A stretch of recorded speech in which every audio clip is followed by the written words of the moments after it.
وقال الله تعالى في كلام المجيد الفرقان الحميد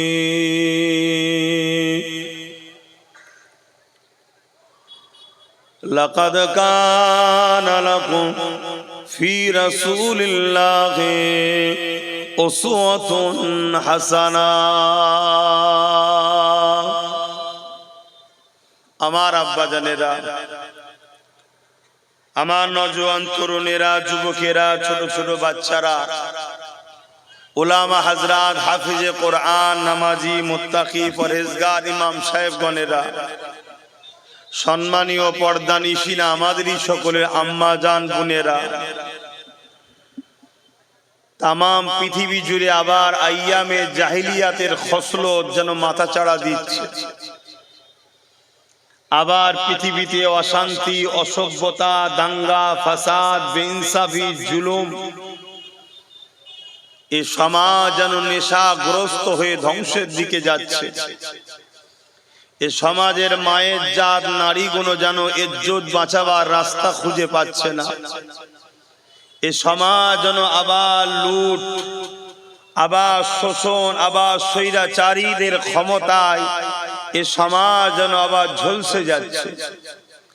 এক কথাই বলতে পারি, ঈসা আলাইহিস সালাম চলে যাবার পর 570 বছর কম বেশি পরে আমার নূর নবী, দয়ার নবী আসার আগে পর্যন্ত বা নবুয়াতের ঘোষণার আগ পর্যন্ত এই পৃথিবীতে কোন নবী, রসুল, পয়গম্বর, মেসেজ দাতা, আওতার না আসার দরুন এই পৃথিবীর মানুষগণ, এক শ্রেণীর ক্ষমতাশালী প্রভাবশালী মানুষগণ অর্থের জোরে, রাজ ক্ষমতার জোরে, প্রশাসনের জোরে মানুষের খোদা হওয়ার স্বপ্ন দেখেছিল। তারা মানুষকে কৃতদাস, দাসী বানিয়েছিল। গরিবের বেটিগুলোকে নিজেদের ভোগের খোরাক বানিয়েছিল। জেন্ত বেটিদেরকে পুঁতে দিত। এক কথায় অশান্তির দাবানলে পৃথিবী ঝলসে গিয়েছিল, ধ্বংসের দিকে গিয়েছিল। ইনসাফ, ইনসানিয়াত কিছুই ছিল না। মানুষগুলো যেন দুপায়ে চতুষ্পদ হিংস্র পশুর থেকেও খারাপ হয়ে গিয়েছিল। এই অসভ্যতা সমাজকে সভ্য সমাজে পরিণত করার জন্য, এই বেইনসাফি সমাজকে ইনসাফের সমাজ প্রতিষ্ঠিত করার জন্য, এই জুলুমের সমাজকে ন্যায়ের সমাজ প্রতিষ্ঠিত করার জন্য, সন্ত্রাস মুক্ত করে, দুর্নীতি মুক্ত করে, চুরি, দাঙ্গা, খুন খারাপি, নেশা মুক্ত করে মনুষ্য জাতিকে বাঁচার রাস্তা দেখাবার জন্য সৃষ্টিকর্তা রব্বুল আলামিন, সর্বকালে সর্বশ্রেষ্ঠ মহামানব, দোনো জাহানের সুলতান, নবীদের নবী আহমদ মুস্তফা মুহাম্মদ মুস্তফা সাল্লাল্লাহু আলাইহি ওয়াসাল্লামকে তামাম মনুষ্য জাতির জন্য হিদায়াত ও কল্যাণের মুক্তি দাতা করে পাঠিয়েছেন। জোরে বলুন সুবহানাল্লাহ। আল্লাহ নবী বড় কষ্ট করেছে। নবী আমার বড় কষ্ট করে এই পৃথিবীর জুলুমকে খতম করেছে। নবী আমার বড় কষ্ট করে পৃথিবীর নারীদের জ্যান্ত পুঁতে দেওয়াকে বন্ধ করেছে। নবী আমার বড় কষ্ট করে দাসত্ব প্রথার শিকলকে ভেঙে দিয়ে মানুষকে আজাদ করেছে। নবী আমার বড় কষ্ট করে এই সমাজে বেইনসাফ যাদের উপরে হচ্ছিল তাদেরকে ইনসাফ দেওয়ার ব্যবস্থা করেছে। এক কথাই বলতে পারি, আল্লাহ রসুল বড় কষ্ট করে সন্ত্রাস মুক্ত সমাজ, জুলুম মুক্ত সমাজ, নেশা মুক্ত সমাজ, চোর মুক্ত সমাজ, খুন মুক্ত সমাজ, দুর্নীতি মুক্ত সমাজ তৈরি করে পৃথিবীতে সাম্য শান্তি প্রতিষ্ঠিত করেছিলেন। জোরে বলুন সুবহানাল্লাহ। আমরা সেই নবীর উম্মত। আজ পৃথিবী জুড়ে নতুন করে দেখছি সেই নবীর দিনকে অ্যাটাক চলছে, নবীর ইসলামকে মিটিয়ে দিবার ষড়যন্ত্র চলছে। কখনো আমেরিকা বলছে ইসলামকে মুছে দেবো, কখনো ফ্রান্স নবীর কার্টুন তৈরি করছে, কোরআন পুরাবার মতো সাহসিকতা দেখাচ্ছে, কখনো ব্রাজিল, এভাবে বিশ্ব জুড়ে ইসলাম রসুল কোরআনের পিছনে তারা যুগ যুগ ধরে লেগে আসছে। বড় দুঃখের সাথে বলতে হয়, আমার ভারতবর্ষটা এরকম ছিল না। যেদিন থেকে কেন্দ্রে এই অপদার্থ জালিম সরকারটা এসেছে, সেদিন থেকে আমার দেশটাও যেন একটা কেমন ধ্বংসের দিকে যেন দ্রুত ছুটছে। রেপ যেন বেড়েই চলেছে, খুন যেন বেড়েই চলেছে, জুলুম যেন বেড়েই চলেছে, বেইনসাফি যেন একদম হই হই করে হচ্ছে। এখানেও কিছু কিছু মানুষ রিসেন্ট বলছে ইসলামকে মুছে দেবো। এতগুলো মানুষকে সামনে রেখে সোশ্যাল মিডিয়াতে লাখো মানুষ দেখছে, সবাইকে নিয়ে বলছি ইসলামকে মুছার স্বপ্ন আজকে নতুন নয়, যুগ যুগ ধরে অনেকেই দেখেছে। যারা দেখেছে আমার আল্লাহ তাদেরকে দুটো ব্যবহার করেছে তাদের সঙ্গে। কটা ব্যবহার? দুই ধরনের। হয় হিদায়াত দিয়ে ইসলামের খাদেম বানিয়ে দিয়েছে, জোরে বলুন সুবহানাল্লাহ। অর্থাৎ যে চেয়েছিল ইসলাম মুছবো, আল্লাহ তাকে বলেছে তুই ইসলামের দ্বীনের খাদেম হ, তাকে হিদায়াত করে ইসলামের খাদেম বানিয়ে দিয়েছে, জোরে বলুন সুবহানাল্লাহ। আর নচেত ফেরাউন, নমরুদ, সাদ্দাত, আবু জেহেল, উতবা, সাইবার মতো একেবারে বেউজ্জতি করে, অপমান অপদস্থ করে আল্লাহ জনমের মতো নাম নিশানাকে মিটিয়ে দিয়েছে। বলুন আল্লাহু আকবার, বলুন আল্লাহু আকবার। ইসলাম ছিল, আছে, থাকবে, মিটানো সম্ভব কখনো হয়নি আর হবে না। কিন্তু আজকে আমাদের জন্য একটা ভয়ঙ্কর বিষয়, ওই বিষয়টা হলো এটাই যে আমরা ইসলামের উপরে থাকতে পারবো কিনা, এটা হলো বিষয়। এর উপরে আমি আলোচনা করব। ইসলাম থাকবে, ইসলামকে মুছার কোনো ক্ষমতা কারো নয়। কত বড় বড় সুপার পাওয়ার চেয়েছিল। পৃথিবীর রাজা ছিল নমরুদ, পৃথিবীর রাজা। হযরতে ইব্রাহিম খলিলুল্লাহকে আগুনে ফেলে দিয়েছে। আরে নবী যদি শেষ হয়, ইসলাম শেষ হয়ে যাবে। এখানে আরো একটা কথা বলে দিই, আমাদের অনেকের ধারণা ইসলাম নাকি আমার নবী থেকে শুরু। এটা চরম একটা অসত্য, মিথ্যা এবং মিথ্যা প্রচার। ইসলাম শুরু পৃথিবীর দুজন মানুষ এসেছিলেন, প্রথমে বাপ আদম, মা হাওয়া, তিনাদের থেকে ইসলাম শুরু। জোরে বলুন সুবহানাল্লাহ। এই পৃথিবীতে তৃতীয় কোনো মানুষ তখন ছিল না, দুজনই ছিলেন, একজনের নাম আদম আর একজনের নাম হাওয়া আলাইহিমুস সালামগণ। একজন আমাদের সবার আব্বাজান, আমাদের বলতে মনুষ্য জাতি, সে হিন্দু হতে পারে, খ্রিস্টান হতে পারে, আদিবাসী হতে পারে, সাঁওতাল হতে পারে। প্রতিটা মানুষেরই প্রথম শুরু একজন নারী আর একজন পুরুষ। সেই পুরুষটার নাম হলো আদম আলাইহিস সালাম আর নারীটার নাম হলো হাওয়া। ইনারা আমাদের সবার আম্মা ও আব্বা হন। ইনাদের দ্বারা ইসলাম শুরু। কেন? তিনারাও ইসলামের অনুসারী ছিলেন। জোরে বলুন সুবহানাল্লাহ। কেন? ইসলামের প্রথম কথা হলো লা ইলাহা ইল্লাল্লাহ। তিনারাও এক আল্লাহ, এক প্রভুর দাসত্ব করেছেন। জোরে বলুন সুবহানাল্লাহ। তো যাক, আমার নূর নবী, দয়ান নবী হলেন আখেরি মেসেঞ্জার, শত শেষ রাসূল, শত শেষ এসেছেন, শত শেষ মেসেজ দাতা হয়ে এসেছেন। কিন্তু তিনি সবার আগে সৃষ্টি। জোরে বলুন সুবহানাল্লাহ। আমি ওই দিকেও যাচ্ছি না। আমার রাসূল পাক সাল্লাল্লাহু আলাইহি ওয়াসাল্লাম তিনি আমাদের কাছে ইসলাম দিয়ে গেছেন। ইসলামকে মানুষ বিছখানে ভুলে গিয়েছিল। এক আল্লাহ থেকে সরে গিয়ে মানুষ হাজারো নকল খোদার উপাসনা শুরু করেছিল। মানুষ ধ্বংসের দিকে চলে গিয়েছিল, খুন খারাপি দাঙ্গা ফাসাদের দিকে চলে গিয়েছিল। আমার নবী পাক এসে তাদেরকে ইসলামের মধ্যে অর্থাৎ খুন মুক্ত, দুর্নীতি মুক্ত, জুলুম মুক্ত এবং এক প্রভুর দাসত্ব করার রাস্তা আবার দেখিয়ে দিয়েছেন। জোরে বলুন সুবহানাল্লাহ। বুঝতে পারছি তো নাকি? ইসলাম ছিল, আছে, থাকবে। আল্লাহ পাক যেদিন কিয়ামত করবেন ইসলামকে সেদিন অবশ্যই তিনি উঠিয়ে নেবেন। ইসলামের জ্ঞান এলেম আলেমদের ঘরে উঠিয়ে নিয়ে তার দ্বারা আস্তে আস্তে উঠিয়ে নেবেন। আর ইসলামের জন্য আল্লাহ যথেষ্ট। কিন্তু আমার যেটা প্রশ্ন সেটা হলো এটাই যে আমরা ইসলামের উপরে থাকতে পারবো কিনা, এটা হলো বোঝার বিষয়। আমাদের বাচ্চারা ইসলামের উপরে থাকবে কিনা এটা হলো আমাদের জানার বিষয়।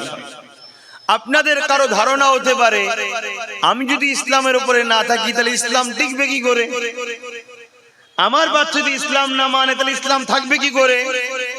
এই ধারণা থেকেই তো আমাদের ঘরে বেরিয়ে আসতে হবে। ইসলাম কারোর উপরে ডিপেন্ড করে নাই, আমরা ইসলামের উপরে অনুসরণ আমরা ডিপেন্ড করে আছি। আমার আল্লাহ তার দিনের জন্য লাখো কোটি মানুষকে নতুন করে ইসলামের মধ্যে ঢুকিয়ে তৈরি করছে। জোরে বলুন সুবহানাল্লাহ। আরো জোরে বলবেন না? ইসলাম একটা নিয়ামত। মা বাপের যেখানে সম্মান থাকে, বড়দের যেখানে সম্মান থাকে, নারীদের যেখানে অধিকার থাকে, বিধবার যেখানে মর্যাদা থাকে, এতিমের যেখানে সম্মান থাকে, যেখানে গরিব তার পারিশ্রমিক ঘাম শুকোবার আগে পায়, যেখানে দুর্নীতি থাকে না, জুলুম থাকে না, অত্যাচার থাকে না, এই সমাজ ব্যবস্থা তৈরি করার নাম হলো ইসলাম। জোরে বলুন সুবহানাল্লাহ। তাহলে ইসলাম তো নিয়ামত নাকি? মানে ইসলাম যদি থাকে বাপ মা সম্মান পাবে, আর ইসলাম না থাকলে বাপ মা বৃদ্ধাশ্রমে থাকবে। ইসলাম যদি থাকে নারীর ইজ্জত বাঁচবে, ইসলাম যদি না থাকে তিলক তোমার মতো হবে, ইসলাম যদি থাকে সমাজে ইনসাফ হবে, ইসলাম যদি না থাকে 26,000 চাকরিজীবীর মতো হবে, ইসলাম যদি থাকে দুর্নীতি হবে না, আর ইসলাম যদি না থাকে তাহলে ঘুষ ছাড়া কাজ হবে না। আমার কথা স্পষ্ট? অসুবিধা হচ্ছে? তাহলে ইসলাম ভালো না খারাপ? তাহলে এই ইসলাম যদি আমরা পাই ভালো, আর যদি আমরা না পাই, আমাদের ছেলেরা আপনাদেরকে মারবে, বাপ মাকে পিটবে, খুন হবে, দাঙ্গা হবে, চুরি হবে, লুট হবে, পেরেশান হবে, সমাজে অশান্তি বাড়বে। যেমন আজকে পশ্চিমা দুনিয়া নিজেকে খুব উন্নত বলছে, আমেরিকা প্রতি 1 সেকেন্ডে একটা করে নারী ধর্ষণ হচ্ছে, খুন হচ্ছে। ভালো না খারাপ? জোরে বলো। আর মদিনায় 1450 বছর আগে থেকে আজ পর্যন্ত নারী ধর্ষণ তো দূরের কথা, খুন তো দূরের কথা, একটা নারীকে কেউ ইফটিজিংও করেনি, ক্রিটিসাইজও করেনি। কেন? উপর থেকে নিচু পর্যন্ত A to Z সব ইসলামে আছে। জোরে বলুন সুবহানাল্লাহ। তাহলে ইসলাম ভালো না খারাপ?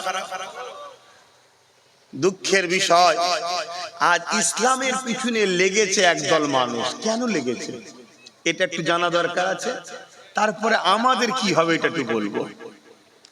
আচ্ছা, ইসলামের পিছনে লেগেছিল কে? নমরুদ। নমরুদ কে ছিল ভাই? একটু বলবেন তো?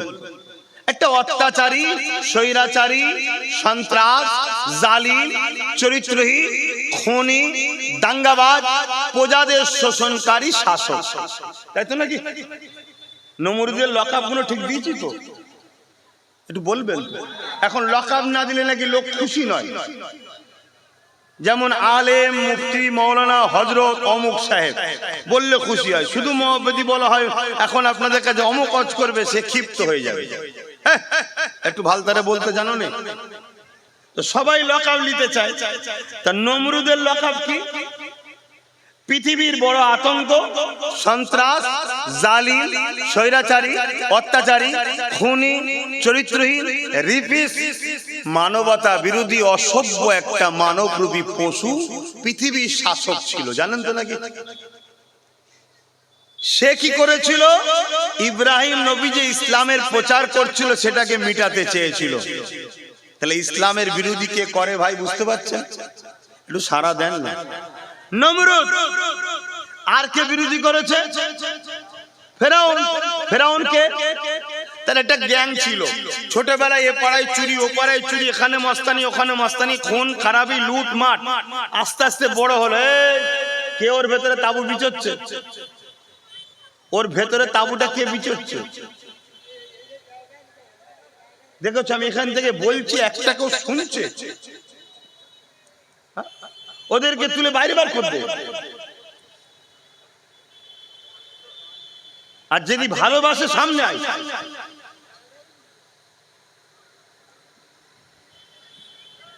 কি সমস্যা? এই করতে করতেই তো শেষ হয়ে যাবে সময়। কি করবো? আমার কথা কি আপনাদের কষ্ট হচ্ছে? যে হুজুর এত লোক বসছে, আপনার কলজা এখনো ঘরে নেই? আমি তো চাই আমার নবীর প্রত্যেকটা উম্মত জান্নাতে যাক। বলুন আল্লাহুম্মা আমিন। আমার কলজে ভরবে না, সত্যি ভরবে না। কেন? আমি চাই সবাই জান্নাতি হোক। তো এটা জান্নাতের বাগান তো নাকি? তো সবাই বস। জীবনে তো বহুত ভুল করেছি, বসলেও তো নাকি আছে। শোনার পরে মানলে আরো কামিয়াবি, না মানলে আর কি করতে পারি আমি? কথা বিছখানে ডিস্টার্ব হয়ে যাচ্ছে। তাহলে দ্বিতীয় নম্বর বিরোধী কে করেছিল? ফেরাউন। ফেরাউন তার বাপ কিন্তু ভালো মানুষ ছিল, এটা বলে দিই। ফেরাউনের আব্বা কিন্তু খুব ভালো মানুষ ছিল। ফেরাউনের আব্বাই চেয়েছিল আম্মা আসিয়ার সঙ্গে বিবাহ দেওয়ার পর, আম্মা আসিয়া খুব ভালো মহিলা ছিলেন, চরিত্র, রূপে, গুণে, সর্বদিক দিয়ে তৎকালীন সময় মিশরের সেরা নারী ছিল আম্মা জান হযরতে আসিয়া আলাইহিস সালাম। তাই ফেরাউনের বাপ চেয়েছিল আমার এই শয়তান বদমাইশ ছেলেটা যদি আসিয়ার পাল্লায় পড়লে ভালো হয়, এজন্য বিয়ে দিয়েছিল।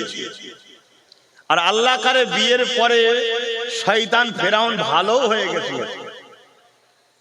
শুনছেন ইতিহাস? ভালো হয়ে গেছিল, কিন্তু একটা সঙ্গ দোষ বলে না, ওই বন্ধুদের পাল্লায় পড়ে ফেরাউনের মাথায় এমন ভূত ঢুকিয়ে দিল, ফেরাউন লাস্টে নিজেকে খোদা পর্যন্ত দাবি করলো। ফেরাউন একটা অত্যাচারী, স্বৈরাচারী, বদমাইশ, লুটেরা, খুনি, ডাকাত, সন্ত্রাস শাসক ছিল। জানেন তো নাকি? তাহলে ইসলামের বিরোধী করছে কে? নমরুদ। দ্বিতীয় কে? ফেরাউন। আর কে বিরোধী করেছে একটু নাম বলেন? আবু জেহেল কে ছিল? আবু জেহেল ছিল তৎকালীন সময়ে নারী বিক্রি করত।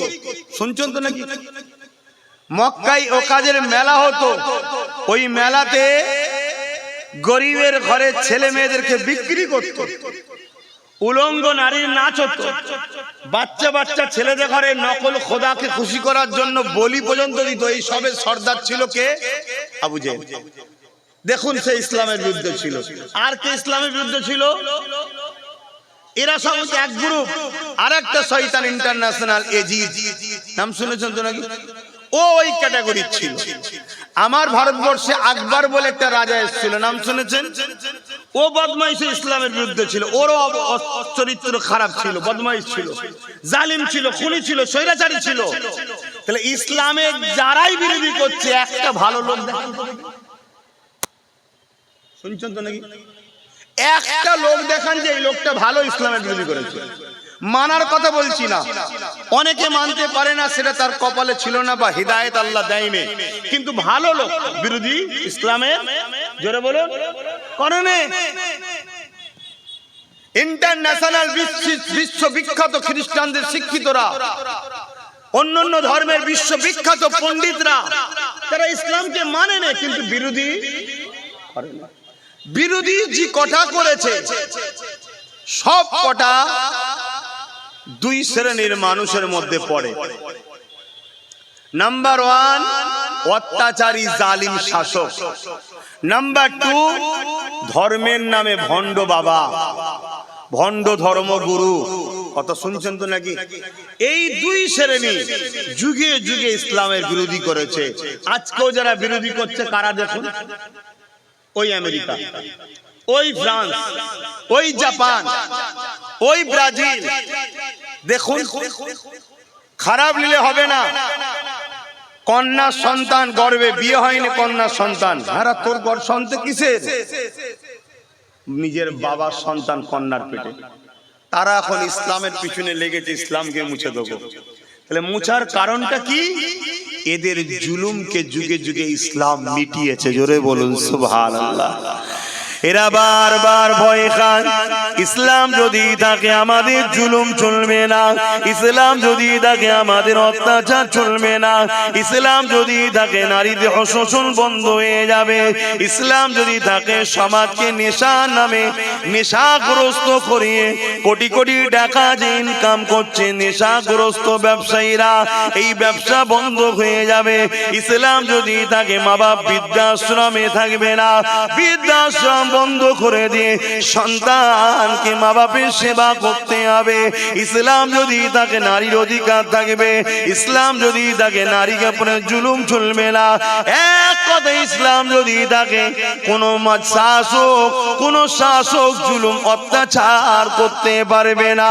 তাই যুগে যুগে যুগে অত্যাচারী জালিমেরা তারা ক্ষমতার জন্য যুগে যুগে ইসলামের নামে মিথ্যা প্রচার করেছে, ইসলামের নামে মিথ্যা বই লিখেছে, ইসলামের নামে মিথ্যা ফিল্ম তৈরি করেছে, ইসলামের নামে মিথ্যা কার্টুন তৈরি করেছে, ইসলামকে মিটাবার হাজারো ষড়যন্ত্র করেছে। সব ষড়যন্ত্র তারা ফেলুয়ার হয়েছে।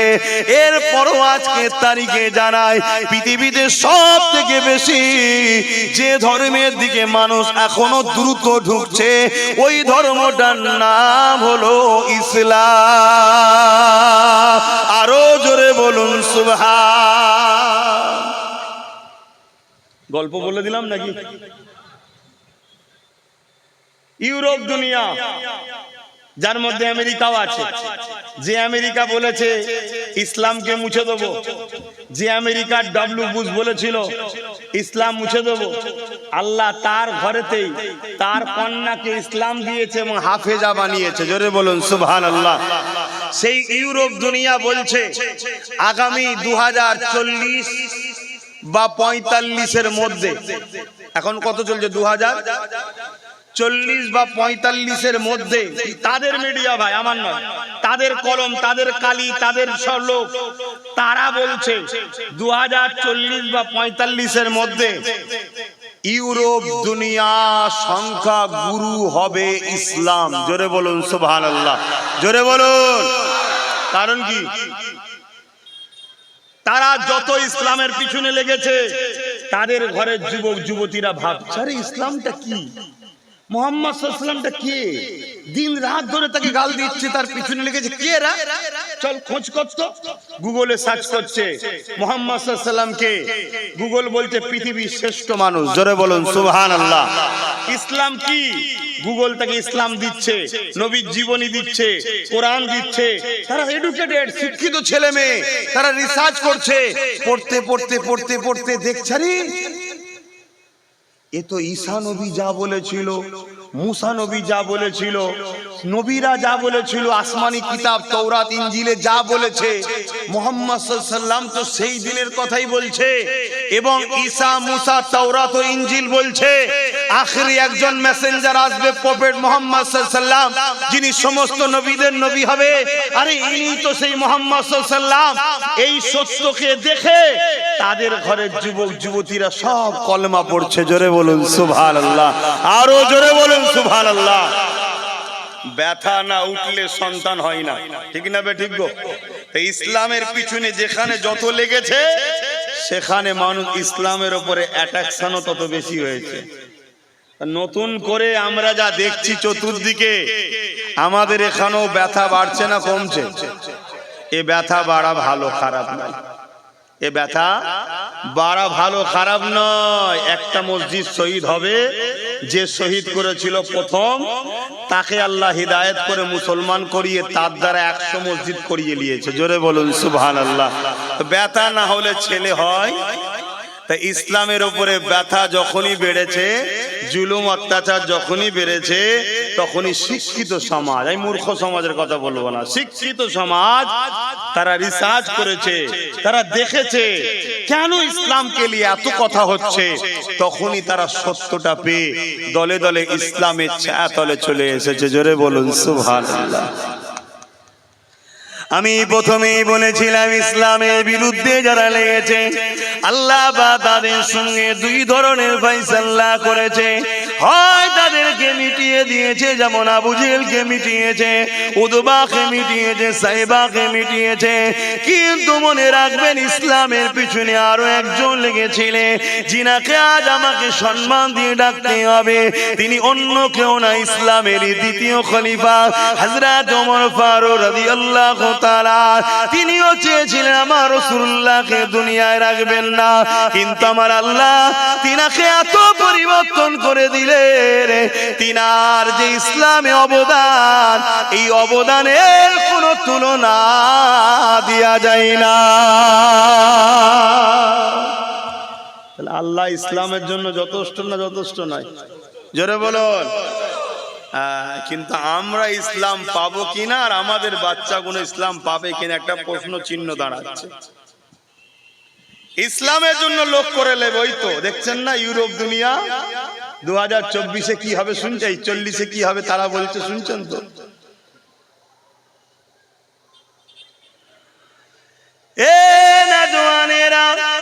পৃথিবী বিখ্যাত ইসলামের দুশ্মন ছিল আবু জেহেল।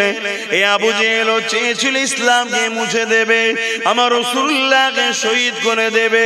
কিন্তু আমার আল্লাহ আবু জেহেলের ছেলে ইকরামা তাকে হিদায়াত করে দিয়ে ঈমানের নূরে কলেমা পড়িয়ে ইসলামের গোলামি করিয়ে দিয়েছে। শুনছেন? দেখুন না ইতিহাস।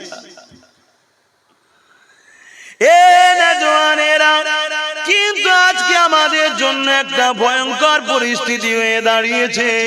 ওই ভয়ঙ্কর পরিস্থিতি হলো এটা মুনাফিক প্রকল্প।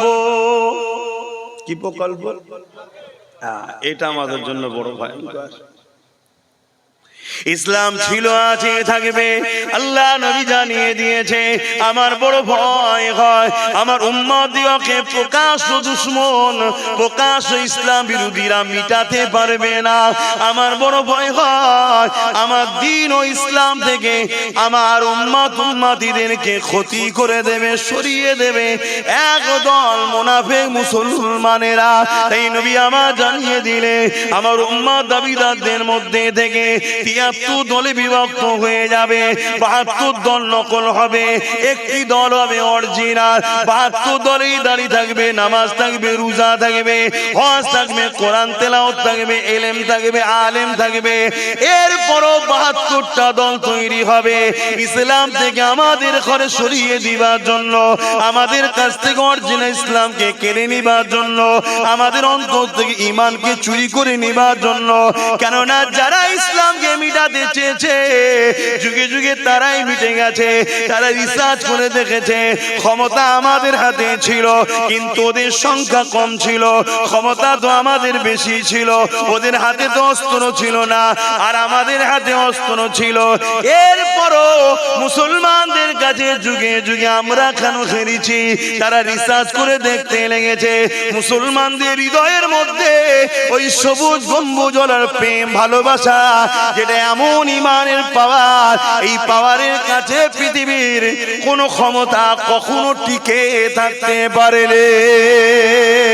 এ যুবকেরা, তরুণীরা, বাবেরা, তাই তারা কোটি কোটি টাকা খরচ করছে, কোটি কোটি ডলার টাকা খরচ করছে। এই খরচ করে তোমার আমার অন্তর থেকে আল্লাহ নবীর প্রেমকে বার করার, আল্লাহ নবীর আদবকে বার করার, যেটা হলো তোমার আমার পাওয়ার, যেটা তোমার আমার বেঁচে থাকার পাওয়ার, যেটা তোমার আমার জান্নাত জান্নাতে যাবার জন্য ভিসা বা সার্টিফিকেট এই ইমানটাকে বার করে নিচ্ছে। কারণ ইমান যদি বেরিয়ে যায়, কোটি কোটি মুসলমান থাকার পরও এরা কোনো কাজ দিতে পারবে না, এরা কখনো কামিয়াবি হতে পারবে না। তাই রাসূল আমার বলে গেলে আমার উম্মত দিগকে প্রকাশ্য দুশমনেরা মিটাতে পারবে না। আমার বড় ভয় হয় একদল ছদ্মবেশী আলেম উলামা যারা এমন করে দাড়ি টুপি কোরআন হাদিস দ্বীনের জ্ঞান শিখে তারা দুনিয়ার জালিমদের অর্থ নিয়ে আমার উম্মতকে গুমরাহ করে দেবে, আমার উম্মতকে ভুল রাস্তায় নিয়ে যাবে, আমার উম্মতকে মূল ইসলাম থেকে সরিয়ে দেবে, আমার উম্মতের অন্তর থেকে ঈমানকে বার করে নেবে। আমার উম্মত যখন ঈমান চলে যাবে, আমার উম্মতের যখন ঈমান দুর্বল হয়ে যাবে, আমার উম্মত দুনিয়ার লোভ লালসায় পড়ে যাবে, আমার উম্মত আল্লাহকে না ভয় করে দুনিয়ার জালিম অত্যাচারী শাসকদেরকে ভয় করবে। এই সময় আমার উম্মত প্রচুর মার খাবে। শুনছেন, আমরা এখন মার খাচ্ছি না খাইনি? নবী পাকের কথা মিলছে তো? আমার নবী যা বলেছে একটাও কি মিথ্যা হয়েছে? সব হুবহু মিলছে না মেলেনে? তাহলে নবীর এই কথাটা আপনাদেরকে মাথায় রাখতে হবে না হবে না যে ৭২টা ৭৩টা দল হবে, ৭২ জাহান্নামী হবে, একটা জান্নাতি হবে?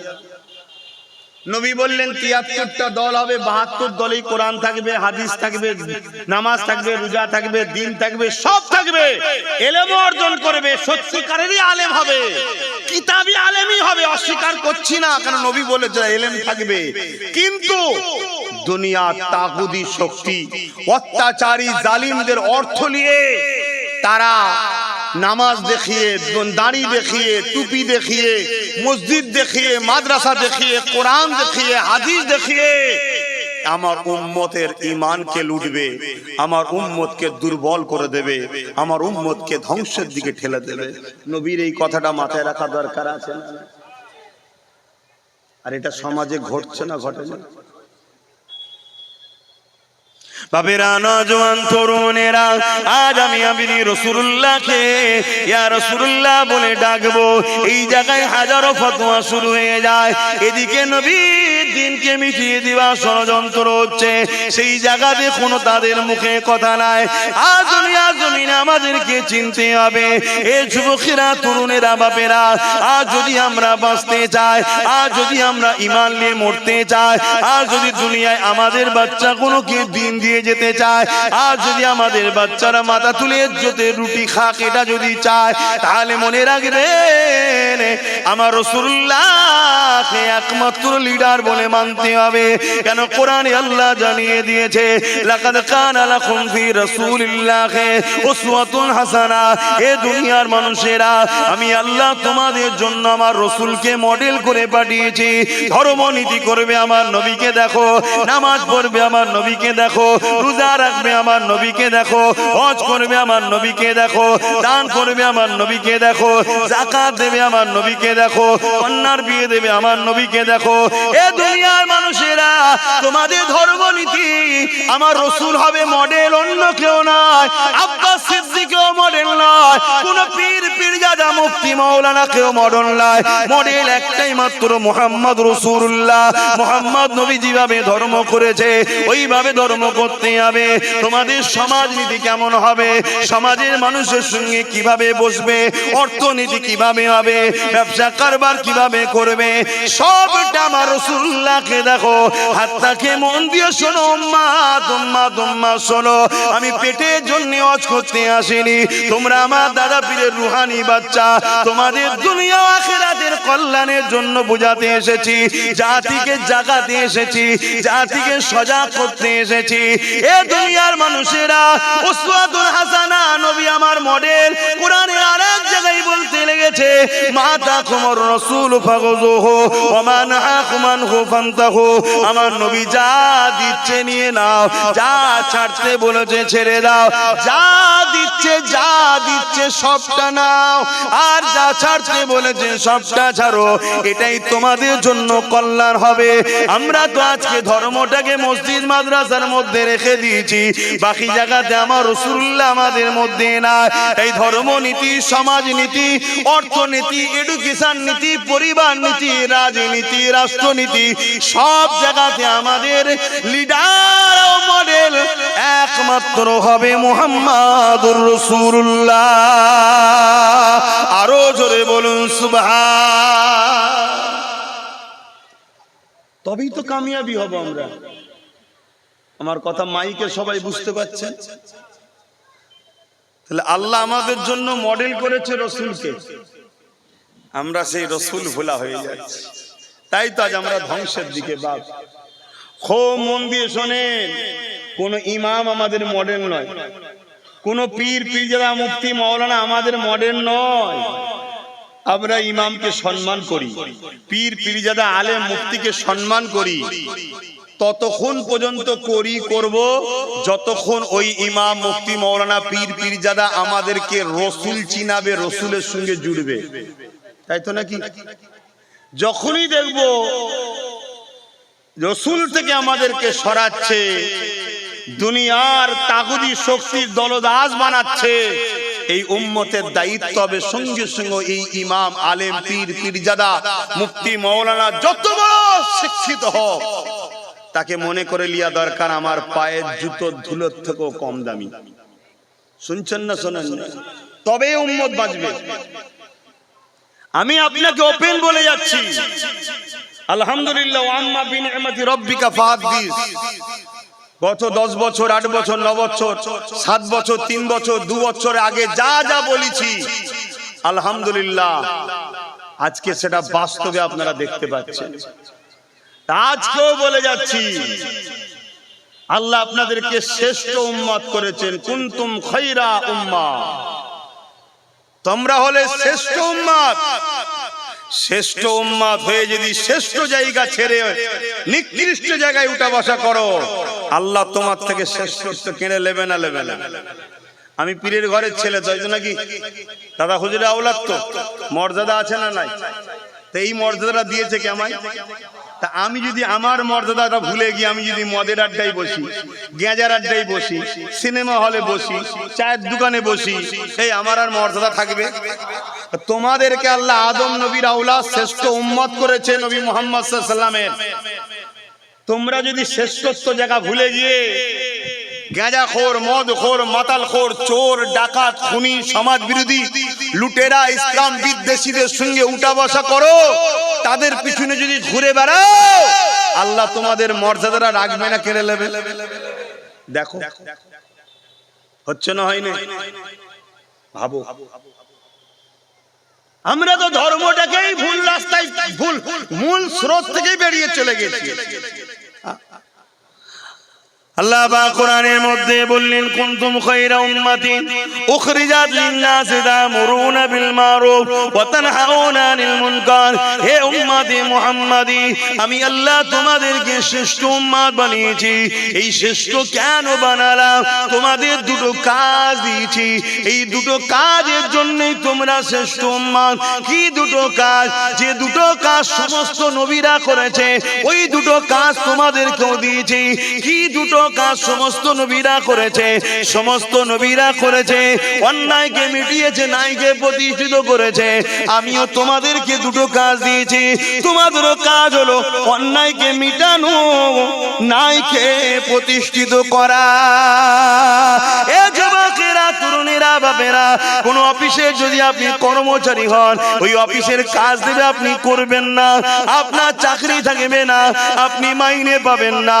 আল্লাহ আমাদেরকে দুটো চোখ দিয়েছে ফ্রিতে, দুটো হাত দিয়েছে ফ্রিতে, দুটো কান দিয়েছে ফ্রিতে, দুটো পা দিয়েছে ফ্রিতে, কিডনি দুটো দিয়েছে ফ্রিতে। এত সম্মান, ইজ্জত, মর্যাদা দিয়ে আশরাফুল মখলুকাত করে এবং শ্রেষ্ঠ উম্মত করে পাঠিয়ে মাত্র দুটো কাজ দিয়েছে। নাম্বার 1 হলো অন্যায় দেখলে প্রতিরোধ করো, অন্যায়কে মিটিয়ে দাও। নাম্বার 2 হলো এই জমিনের উপরে ন্যায় প্রতিষ্ঠিত করো, অর্থাৎ জমিনকে নেশা মুক্ত করো, জমিনকে দুর্নীতি মুক্ত করো, জমিনকে খুন মুক্ত করো, জমিনকে রেপ মুক্ত করো, জমিনকে সন্ত্রাস মুক্ত করো, জমিনকে আতঙ্কবাদী মুক্ত করো, জমিনকে চোর ডাকাত খুনিদের থেকে মুক্ত করো। এই জমিনকে স্বচ্ছ জমিন বানাও, এই জমিনের এতিমকে হাসাও, এই জমিনের বিধবাকে হাসাও, এই জমিনের অসহায়কে হাসাও, এই জমিনের ক্ষুধার্তর পেটে খানার ব্যবস্থা করো, এই জমিনের পরনার কাপড় নেই কাপড়ের ব্যবস্থা করো। এক কথায় আল্লাহর জমিনের উপরে আল্লাহর সৃষ্টির সেবা তোমরা, এই আল্লাহর সৃষ্টির পাশে তোমরা দাঁড়িয়ে তাদের উপরে যারা জুলুম করবে, ওই মানবরূপী শিশুদের বিরুদ্ধে রাসূলুল্লাহ যেমন সংগ্রাম করেছে, তোমাকে আমাকেও সংগ্রাম করে ওই জালিম মসজিদের হাত থেকে, অত্যাচারীদের হাত থেকে, খুনিদের হাত থেকে আল্লাহর সৃষ্টিকে নিরাপত্তা দিবার কাজ আল্লাহ দিয়েছে। আরো জোরে বলুন সুবহান।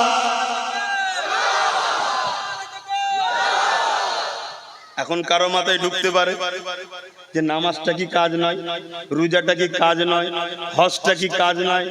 হজ তো জীবনে একবার।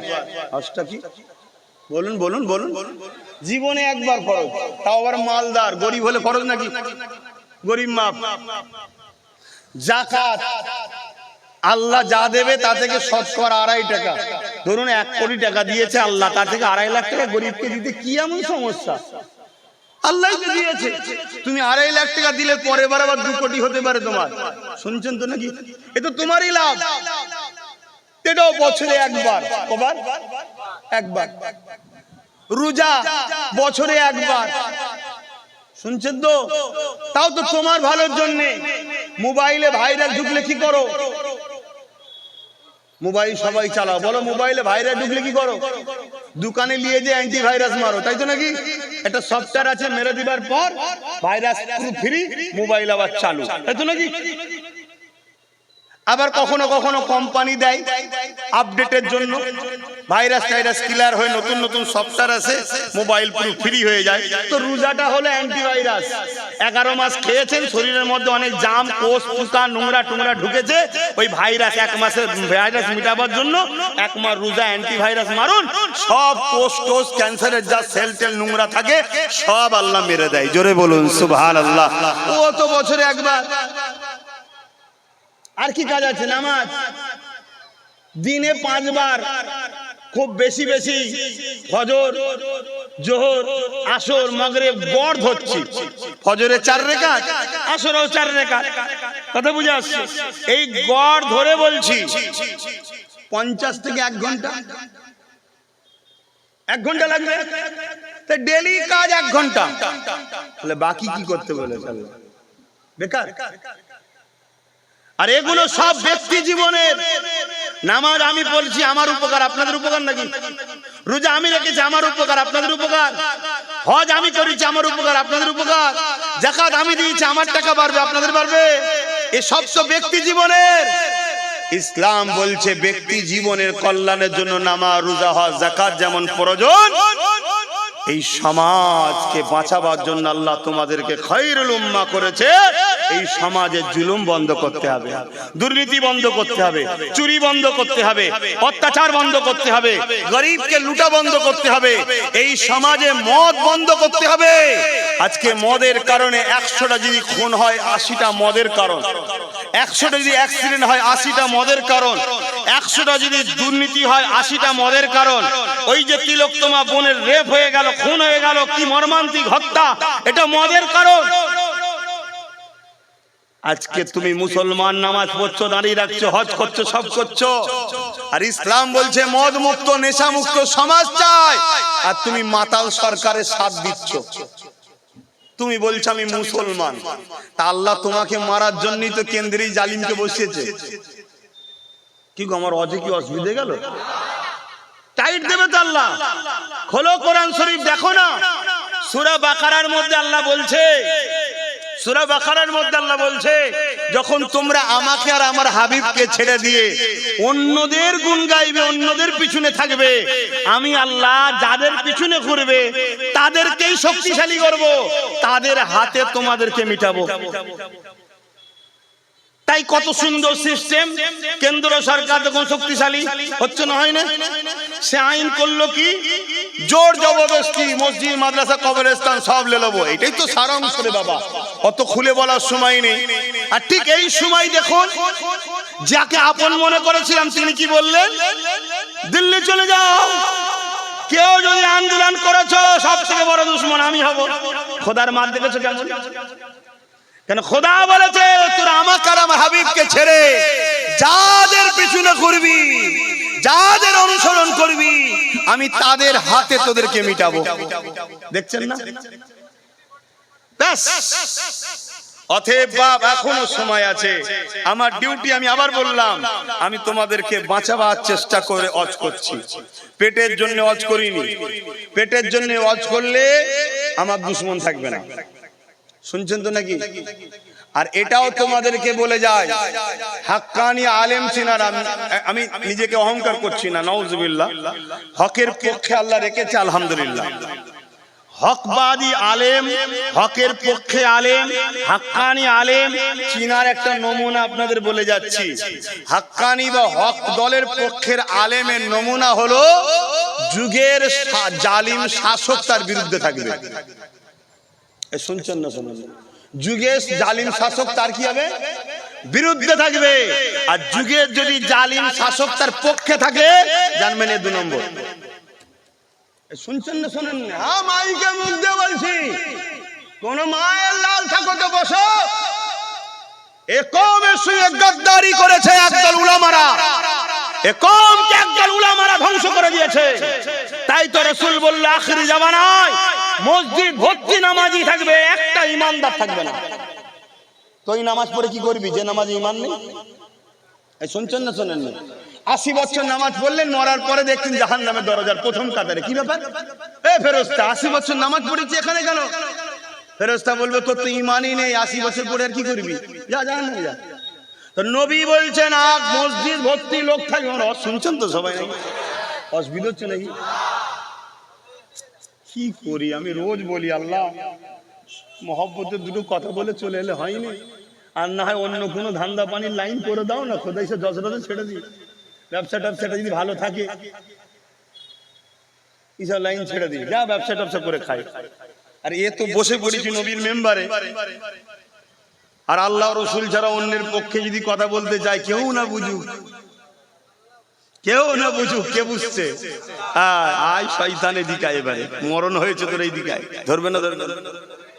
এক জ্বালা, এখানে তোমায় খুশি করতে গেলে ওখানে মার খেতে হবে, আর ওখানটা মার খাতে বাঁচতে গেলে তোমরা রেগে যাচ্ছ। একটু কষ্ট করে লাও, যদি মানতে পারো মানো, না মানতে ফেলে দেবে, মিটে যাবে রে বাবা। কত লোক তোমার কথা শোনেনি, 10 বিধা আছে নাকি? কিন্তু মনে রাখবে, এই সমাজে মুসলমান 2 ধরনের, একটা মুমিন, একটা মুনাফিক। অনেকে বলে দেখবেন মুসলমান মুসলমান, আবার মুমিন মুনাফিক কি আছে? যে চারাক গাদ্দার। শুনছেন না? সব বাঁচার চেষ্টা করছে। আর মুমিন মুসলমান চিনার আরেকটা নমুনা বলে যাচ্ছি, 100টা যদি ওয়াজ করে, উম্মতকে 70টা ওয়াজের চেষ্টা করবে নবীর সঙ্গে জুড়ার। নবী শান, মর্যাদা, আজমত, প্রেম, ভালোবাসা এই উম্মতকে দিবার চেষ্টা করবে। কেন? যার দিলে নবী আছে সে বদরে 313 জনে জিততে পারে। জোরে বলুন সুবহানাল্লাহ। যার দিলে নবী আছে হিন্দুস্তানে 1 মঈনুদ্দিন হওয়ার পরেও জিততে পারে। জোরে বলুন সুবহানাল্লাহ। যার দিলে নবী আছে সে হতভাগা মুগলে আজম বাদশার বিরুদ্ধে একা মুজাদ্দিদ আল-ফিসানি জিততে পারে। জোরে বলুন সুবহানাল্লাহ। আর যার দিলে নবী নেই, আজকে 250 কোটি মার খেয়ে ছাই হয়ে যাচ্ছে। 250 কোটি আমরা যেদিকেই তাকাচ্ছি মার খাচ্ছি, যেদিকেই তাকাচ্ছি মার খাচ্ছি, যেদিকেই তাকাচ্ছি মার খাচ্ছি। এর কারণ কি? আমাদের হয়তো দিলে নবী আছে, কিন্তু আমরা ভুল করেছি, আমাদের নেতা বানিয়েছি মুনাফিককে। আমাদের নেতা বানিয়েছি কাকে? মুনাফিক মুসলমানকে বা বেঈমানকে নেতা বানিয়েছি। তাই আজকে আমরা মার খাচ্ছি। কেন? অনেক সময় বরকত, ইমামের ওসিলাতেও বরকত হয়। নেতা মানেও তো ইমাম তো নাকি রে বাবা, তার একটা বরকত থাকে। আমাদের কার উপরে বরকত হবে বলবেন তো? কি হচ্ছে সমাজে? আল্লাহ নবী বললেন, আখিরি জামানায় হাতের তালুতে আগুন রাখার থেকেও ঈমান বাঁচানো কষ্টকর বেশি হবে। এখানে কোন মায়ের এক লাল আছে বলতে পারবেন এই যে রান্না তারপর হচ্ছে কোন কি এক টুকরো আংরা লিয়ে আইন একটু হাতে কারো দিয়ে দেখি কে রাখতে পারে? কেউ রাখতে পারবেন? জোরে বলুন। আল্লাহ নবী বলছে এর থেকেও কঠিন হলো ঈমান বাঁচানো, এটা সেই সময়। আমি তো খুব চিন্তা করে দেখেছি হুজুর এই কথা বললো কেন, আহা হুজুর এই কথা বললো কেন। বলছে পশ্চিম বাংলায় 40% মুসলমান। পশ্চিমবাংলা কত পার্সেন্ট জোরে বলুন? হ্যাঁ, লোক বলবে অনেক কিছু, শুনে রেখে দাও। ওসব অনেক কল আছে, অনেক কল আছে। ফট করে যদি এখন চেয়ে বসে যে ঠিক আছে প্রথম কি বলে চেয়ারটা তোমার থাক, দ্বিতীয় চেয়ারটা আমাদের থাক, কেন আমরা তো 40%, ওই জন্য কমিয়ে রাখা হয়। আমি ওইদিকে যাচ্ছি না, কিন্তু আমি বলতে চাইছি 40% মুসলমান, তাই তো নাকি? আজকে আপনারা শুনেছেন কি জানি না, আজকে শুনেছেন কি জানি না, মাদ্রাসা শিক্ষা বোর্ডের মধ্যে শুনেছেন দায়িত্ব দেওয়া হচ্ছে একজন অমুসলিমকে। মানে বুঝতে পারছেন কি হচ্ছে? 40% মুসলমান, 40% সত্যি কি মুসলমান? আহা, আল্লাহ নবী কেন বললেন আখেরি জামানায় হাতে তালুতে আগুন রাখার থেকে ঈমান বাঁচানো বড় কষ্ট হবে? আল্লাহ ভালো জানে, নবী ভালো জানে। তবে আমার ক্ষুদ্র এলেম, ক্ষুদ্র জ্ঞানে আমি কিছুটা অনুভব করতে পেরেছি। আল্লাহ নবী বলতে লাগলেন অন্যায় দেখলে হাত দিয়ে রোখো। একটু সাড়া দেবেন ভাই। অন্যায় দেখলে হাত দিয়ে রোখো। অন্যায় দেখলে যদি হাত দিয়ে রুখতে না পারো, মুখ দিয়ে অন্যায়ের প্রতিবাদ করো। মুখে যদি করতে না পারো, অন্যায়কে ঘৃণা করো। যদি এই তিনটের মধ্যে কোনোটা না থাকে, আল্লাহ নবী বলছে তার মধ্যে ঈমান নাই। ধরো মাদ্রাসা পড়ে এক মুসলিমকে দিয়েছে যে ইসলাম সম্বন্ধে জানে না, এটা নাই না অন্যায়? এটা ইসলামের ক্ষতি করার মতো অন্যায়। এই অন্যায়কে তোমাকে হাত দিয়ে রুখতে হবে। যদি হাতে ক্ষমতা না থাকে, মুখ দিয়ে প্রতিবাদ করতে হবে। যদি মুখও ক্ষমতা না থাকে, যারা এই অন্যায় করেছে ঘৃণা করে দূরে সরে যেতে হবে। যদি এই তিনটের মধ্যে কোনোটা না থাকে, ওই মুসলমানের মধ্যে ঈমান নাই। এবারে বলো মুসলমান আছে কোথায়? আমি ওয়াজ করবো নাকি আর করব? আমি ওয়াজ করলে এর সব ওয়াজ হবে বাপ। কেন? ওয়াজ আলাদা জিনিস, আওয়াজ আলাদা জিনিস। আওয়াজ এখন বাপরে বাপ, ভ্যান চালাতো হঠাৎ করে জুব্বা টুব্বা লাগিয়ে মাথায় টুপি দিয়ে বেসে গেছে, কি ওয়াজ করছি রে? এই আওয়াজ করছে, ওয়াজ নয়। ওয়াজ তো ভালো কথার উপদেশ দেওয়া, শুনছেন তো নাকি? জাতিকে বাঁচাবার জন্য কথা বলা, এ জাতির দুনিয়া আখিরাতের কল্যাণের জন্য কথা বলা, একে তো বলা ওয়াজ। ওয়াজ তো যেদিন ছোট হুজুর চলে গেছে, ওয়াজও চলে গেছে। আমি জানি না আমার মুরব্বী বাপের আমার কথা একমত হতে পারলো কিনা। ছোট হুজুর ছিলেন হক কথা বলনেওয়ালা, বাপ রে বাপ, বাপ রে বাপ। কাউকে চিনছেন না বাপের বেটা। আল্লাহ রসুলের দিবানা পাগল ছিলেন। জোরে বলুন সুবহানাল্লাহ। এটা হলো ওয়াজ। তরুণেরা, হক কথা বলতে হবে, অন্যায়ের বিরুদ্ধে তোমাকে হাত দিয়ে লড়তে হবে। যদি হাতে রুখতে না পারো, মুখ দিয়ে প্রতিবাদ করতে হবে। যদি মুখে না পারো, অন্তর দিয়ে ঘৃণা করতে হবে। যদি এই তিনটের মধ্যে কোনো বৈশিষ্ট্য তোমার মধ্যে না থাকে, আল্লাহ নবী জানিয়ে দিলে তার মধ্যে ঈমান বলে কিছু নাই। হতে পারে সে নামাজি, হতে পারে সে দাড়িওয়ালা, হতে পারে সে টুপিওয়ালা, হতে পারে সে বক্তা সাহেব, হতে পারে সে মুফতি সাহেব, হতে পারে সে 100 মাদ্রাসা মাদ্রাসা করেছে, হতে পারে সে হাজার মসজিদ করেছে, হতে পারে সে অনেক দান খায়রাত করে, কিন্তু রাসূলুল্লাহর হাদিস অনুযায়ী তার মধ্যে ঈমান বলে কিছু নাই। আর যার মধ্যে ঈমান নাই, তার মাদ্রাসা বানানো, তার মসজিদ বানানো, তার নামাজ পড়া, তার রোজা রাখা, তার দাড়ি টুপি জুব্বা সবটা বরবাদ হয়ে যাবে। সে সারা জীবনের মতো মরার পরে জাহান্নামে ঢুকবে, আর কোনোদিন বাড়াবে না। অপরদিকে কেউ গুনাহ করেছে কিন্তু ঈমান আছে, অন্যায়কে কখনো সাপোর্ট করেনি। এবং অন্যায় দুই ধরনের হয়, একটা নিজের ক্ষতি আর একটা হলো ধর্মের ক্ষতি। নিজের ক্ষতি যদি হয় কাবিরা গুনাহ হবে, তওবা করলে আল্লাহ মাফ করে দেবে। কিন্তু মনে রাখবেন, দিনের ক্ষতিকে যদি কেউ করে বা মেনে নেয়, তার সাপোর্ট করে সে ইসলাম থেকে বেরিয়ে যায়।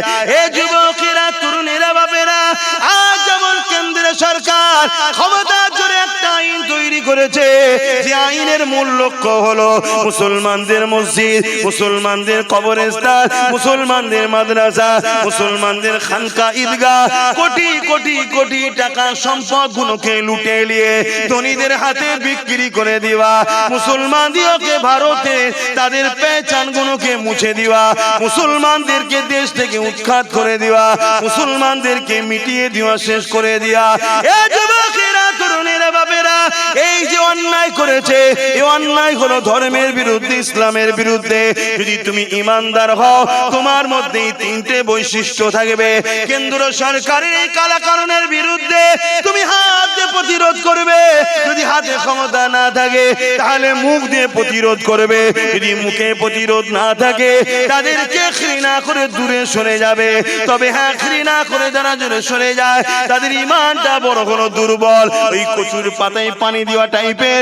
কিন্তু গণতান্ত্রিক দেশে আমার কাছে মনে হয়, যদি মুখে প্রতিবাদ করতে পারি, আর যা যে শক্তি দিয়ে তারা আইন করছে, ওই শক্তি তৈরি করে যদি এই আইনকে বাতিল করা যায়, এই চিন্তা যদি আমরা করে আগাতে পারি, ইনশাআল্লাহ কিয়ামতের দিনে আল্লাহ আমাদেরকে নাজাত দিয়ে দেবে।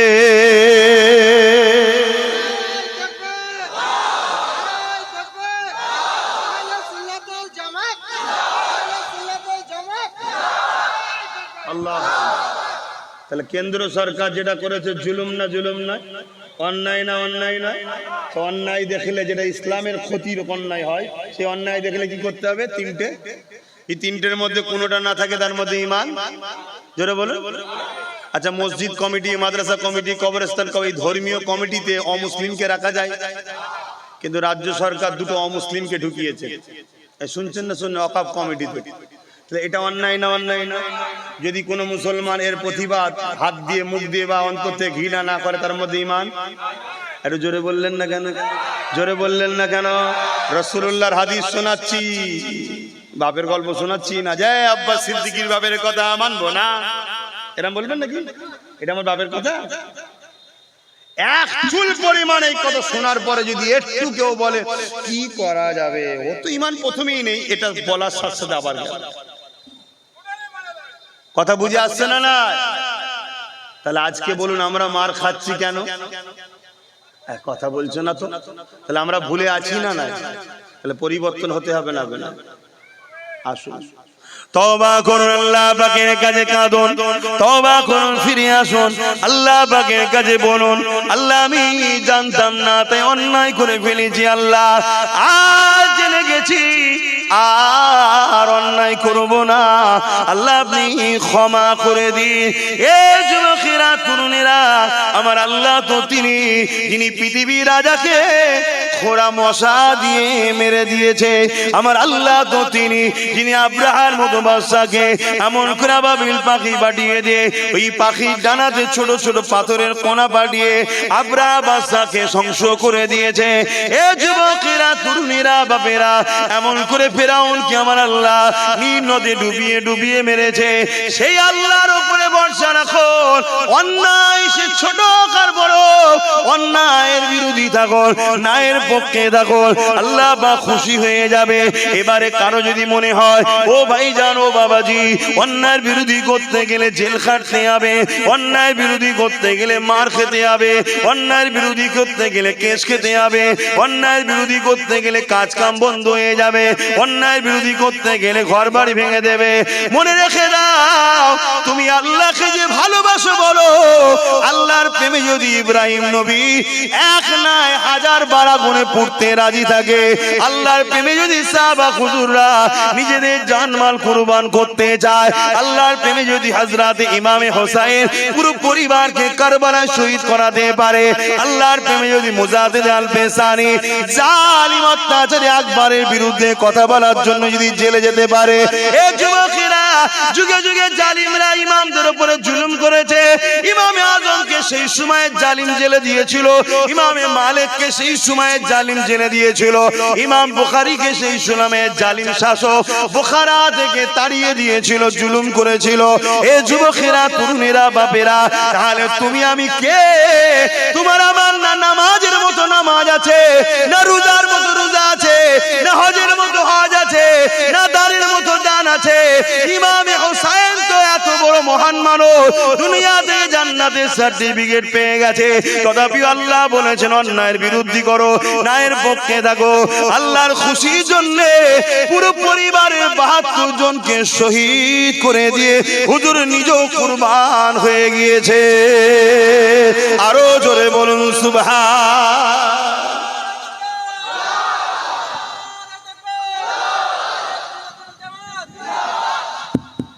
তুমি যদি অন্যায়ের বিরোধী প্রকাশ্য করতে নাও পারো, অন্যায়কে ঘৃণা করে দূরে থাকো, তাদেরকে সাপোর্ট করো না, এইটুকু তো খসলক তোমার থাকা দরকার। কি গোমার কথা ভুল হচ্ছে? আজকে হয়তো অনেক ছেলে বলবে, আমি জানি আপনাদের এলাকার অনেক ছেলে এখনো ঘর ছাড়া আছে, অন্যায়ের বিরুদ্ধে কথা বলার জন্য সন্ত্রাসরা আজকে তাদের উপরে জুলুম করছে, আমি জানি। তাদের উদ্দেশ্য করে বলবো, যদি শুনে থাকে, তুমি যদি আল্লাহকে ভালোবাসো বলো, আর আল্লাহ তোমায় যদি পরীক্ষা নেয়, তার জন্য তোমাকে তো একটু কষ্ট করতে হবে। হযরতে মুসা আলাইহিস সালাম ৪০ বছর পরিবার আত্মীয় স্বজন গ্রামবাসীদের নিয়ে ৪০ বছর বাইরে ছিলেন। কথা মাথায় ঢুকছে না? ঢোকে না? তুমি আমি কোথাকার কে? তারা তো নবী, আল্লাহ তোমাকে আমাকে পরীক্ষা নেবে না? আজকে আমাদের জন্য এই মাদ্রাসা মসজিদ দ্বীন ইসলামের উপরে এত ক্ষতি হচ্ছে আমাদের জন্য। এই সমাজে কিছু মুসলমান আছে, আমাদের মসজিদে যায়, ঈদে যায়, দেখলে সালাম পড়ে, নামটাও মুসলমান রেখেছে, যেমন দলে দলে অমুসলিম থেকে ইসলামে কবুল করছে। মনে রাখবেন, কিছু কিছু মুসলমান ইসলাম ছেড়ে অমুসলিমও হয়ে যাচ্ছে। এরা শুধু সময়ের অপেক্ষা, সময়ের অপেক্ষা। আগামী দিন হয়তো এমন একটা আইন আসতে চলেছে যে আইনটা হিটলার করেছিল, কি মুসলমান ভারতে থাকবে, ভোট দিতে পারবে না। শুনছেন তো নাকি? এই সকল মুনাফিক গাদ্দার যারা বেঈমানদের হয়ে লড়াই করে, ইসলাম বিদ্বেষীদের হয়ে লড়াই করে, মসজিদ মাদ্রাসা কোরআন দ্বীন ইসলামের হয়ে কথা বলতে যারা দেবে না বলে, এই শয়তানদের হয়ে যারা লড়াই করে, মনে রাখবেন এই মুনাফিক মুসলমানগুলো চুপচাপ করে দেখবেন লাফ মারছে, কি বলবে? ইসলাম ছেড়ে দিলাম, ইসলাম ছেড়ে দিলাম, ইসলাম ছেড়ে দিলাম। কারণ এদের কাছে ধর্মটা শুধুমাত্র আমাদেরকে ধোঁকা দিবার জন্য মুসলমান সেজে আছে। আরে কোরআন বলছে, আমি ঠিক তো বলতেই হবে। কোরআনে আল্লাহ বলছে মুনাফিক তো তারা যারা মুসলমানদের কাছে যখন মেশে মুসলমানদের দরদি দেখায় যে তোমাদের তো আমরা সাথে আছি, তোমরা আমাদের উপরে ভরসা রাখো, আর যখন গোপনে তাদের বেঈমান ইসলাম বিদ্বেষী বন্ধুদের সঙ্গে যখন মেশে তখন বলে আমরা তো শুধুমাত্র মুসলমান সেজে মুসলমানদের সঙ্গে নাটক করি, আমাদের দিলটা তোমাদেরই আছে। আরে কোরআন বলছে সূরা বাকারাতে আল্লাহ মুনাফিকের বৈশিষ্ট্য দিচ্ছে। রাজ তোমাদেরকে বুঝাচ্ছি, 10 বছর ধরে বুঝাচ্ছি, যদি এখনো তোমরা না জাগো, মনে রাখবে আল্লাহ তোমাদের থেকে ইসলামকে কেড়ে নেবে, নতুন প্রজন্মের হাতে তুলে দেবে। তোমাদের বাচ্চারা ইসলাম পাবে না, তোমাদের বাচ্চারা এই এমন একটা সমাজ নোংরা হবে, সেই নোংরা সমাজে তোমাদের বাচ্চারা হয় বেঁচে থাকতে পারবে না, আর না ইন্টারন্যাশনাল সব গুন্ডা বদমাইশ চরিত্রহীন হয়ে যাবে। শুনছো তো নাকি? অতএব এখনো সময় আছে, শক্ত হাতে সংগঠিত হয়ে ঐক্যবদ্ধ হয়ে মসজিদ, মাদ্রাসা, দ্বীন, ইসলাম, ওয়াকফ, কালা কানুনকে বাতিল করার জন্য তোমাদেরকে সংগঠিত হতে হবে, ঐক্যবদ্ধ হতে হবে। এবং পাশাপাশি যে অস্ত্র দ্বারা আমার মসজিদকে মিটাতে চায়, আমার মাদ্রাসাকে মিটাতে চায়, আমার কবরস্থানকে মিটাতে চায়, আমার খানকাকে মিটাতে চায়, ওই অস্ত্র তোমাকেও নিতে হবে। শুনছেন তো নাকি? কোন অস্ত্র? জোরে বলো। রাজ পাওয়ার। রাজ পাওয়ারের জন্যই তো করেছে নাকি? জোরে বলে। রাজ পাওয়ারের জন্যই তো আইনটা করছে। আর ইনিও এখানে বলে দিল, মাথা ফাতা খারাপ হয়ে গেল না কি রে? শুনছেন না শোনেন না কি বলছে? কি মিজাজ! অথচ মসজিদ ওয়ালাদের জন্য বেঁচে আছে, মাদ্রাসা ওয়ালাদের জন্য বেঁচে আছে, কবরস্থান ওয়ালারা বাঁচিয়ে রেখেছে। আজকে তাদের সঙ্গে কত বড় ধোঁকা দিল। আর এই ধোঁকা দেওয়ার পিছনে কি কারণ আছে আপনারা ভাবতে পারছেন? হঠাৎ করে এরকম বললো কেন আপনারা ভাবতে পারছেন? একটু বলবেন তো, যে আমরাই তো টিকিয়ে রেখেছি রে। আপনারা টিকিয়ে রেখেছেন, উনি জানেন না যে এরা টিকিয়ে রেখেছে? জানেন না? তারপরে কথা বললো কেন? যে কাজটা গুছোবার দরকার ছিল গুছানো হয়ে গেছে। যে কাজটা গুছোবার দরকার ছিল গুছানো, গাছ লাগানো হয়ে গেছে, আর ওই 20 গাছ বড় হয়ে গেছে। কথা মাথায় ঢুকছে তো নাকি? সেইটাকে চাষ করা দরকার ছিল, চাষ করে দিয়েছে। তোমার সঙ্গে ঝগড়া করতে গেলেই 5 বছর পরেই উল্টে যেত, তাই তোমার সঙ্গে ঝগড়া করে না, কেন তোমাদের দরকার। কিন্তু গাছ এত বড় হয়ে গেছে, 20 গাছ, আর তোমাদের প্রয়োজন। জোরে বলো, কাজ মিটে গেছে। 1 নম্বর। দ্বিতীয় নম্বর কথা, কেন্দ্র সরকার যে ওয়াকফ কালা কানুনটা করেছে, ওর মধ্যে কি আছে জানো? কি আইন করেছে জানো? কথা বলবো তো, কটা মুসলমান জানি না। ওর মধ্যে একটা আইন করেছে যে 12 বছর কোন জায়গা ওয়াকফের যদি কেউ দখল করে রাখে, 12 বছর যদি কেউ ওয়াকফের কোন জায়গা কেউ দখল করে রাখে, ওই জায়গা 12 বছর পর তার হয়ে যাবে। ওয়াকফ কমিটি ওই জায়গা থেকে তাকে আর তুলতে। আর আগে কি আইন ছিল? 12 বছর কেন 32 বছর পরেও যদি ওয়াকফ চাই, যে কোনো দিন চাই, তাকে সেই জায়গা থেকে তুলে দিতে পারবে, ক্ষমতা ছিল। শুনছেন? এখন কি ক্ষমতা করছে? 12 বছর যদি কেউ কোনো জায়গায় দখল করে বসে থাকে ওয়াকফের জায়গা, তাহলে সেই জায়গা থেকে আর তুলতে। জোরে বলেন। এত আন্দোলন হচ্ছে, এই কথাগুলো শোনায় আপনাদের পারে? খুব ভালো করে শুনুন। রাজ্য সরকার দেখছে আইনটা তো খুব ভালো, এই আইনটা তো খুব ভালো। মুখে যদি বলতে নাও পারে, দিলে ভালো না? কেন রাজ্য সরকার ৭৫,০০০ বিঘে জায়গা দখল করে রেখেছে। কত বিঘে? জোরে বলে। তার আমচা, চামচা, চালা, চামটারা কত বিঘে দখল করে রেখেছে? ৭৫,০০০ বিঘে। অলরেডি 13 বছর হয়ে গেছে দখল করা। আইনটা যদি পাস হয়ে যায়, ৭৫,০০০ বিঘে জায়গার অর্থ, জমি সব রাজ্য সরকারের হাতে চলে যাবে। এটাকে আর ওয়াকফ বললিতে জোরে বলেন। কথা মাথায় ঢুকছে?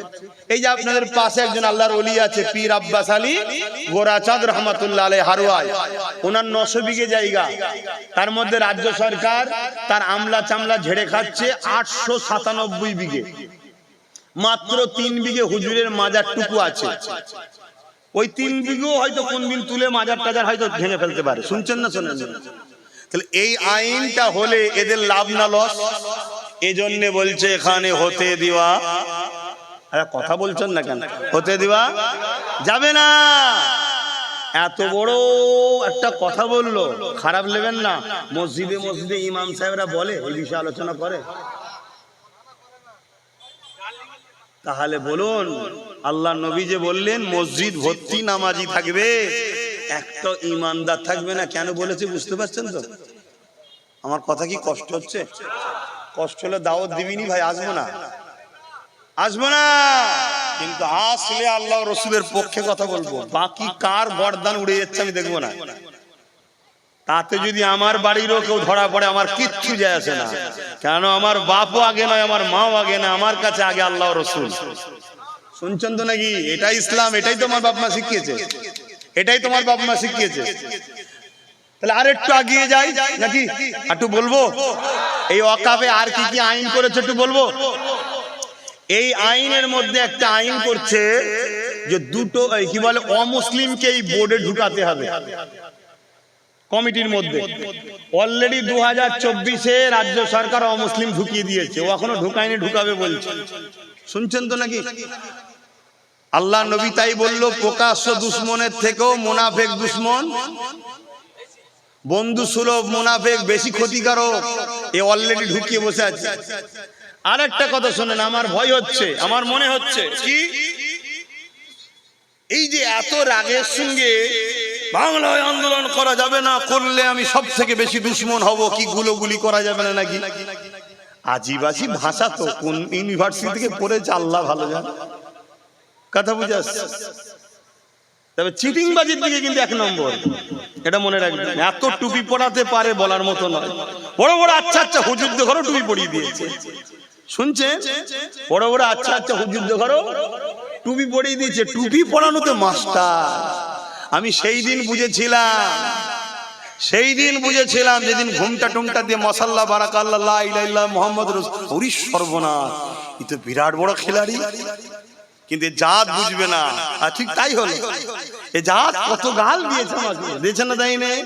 আজও দিচ্ছে, হয়তো এখন হয়তো লাইভও অনেকে গাল দিচ্ছে, দিতে পারে। তবে মনে রাখবেন, মোমেন আর মুনাফেক দুটো এক জিনিস, মোমেন আর এক জিনিস নয়।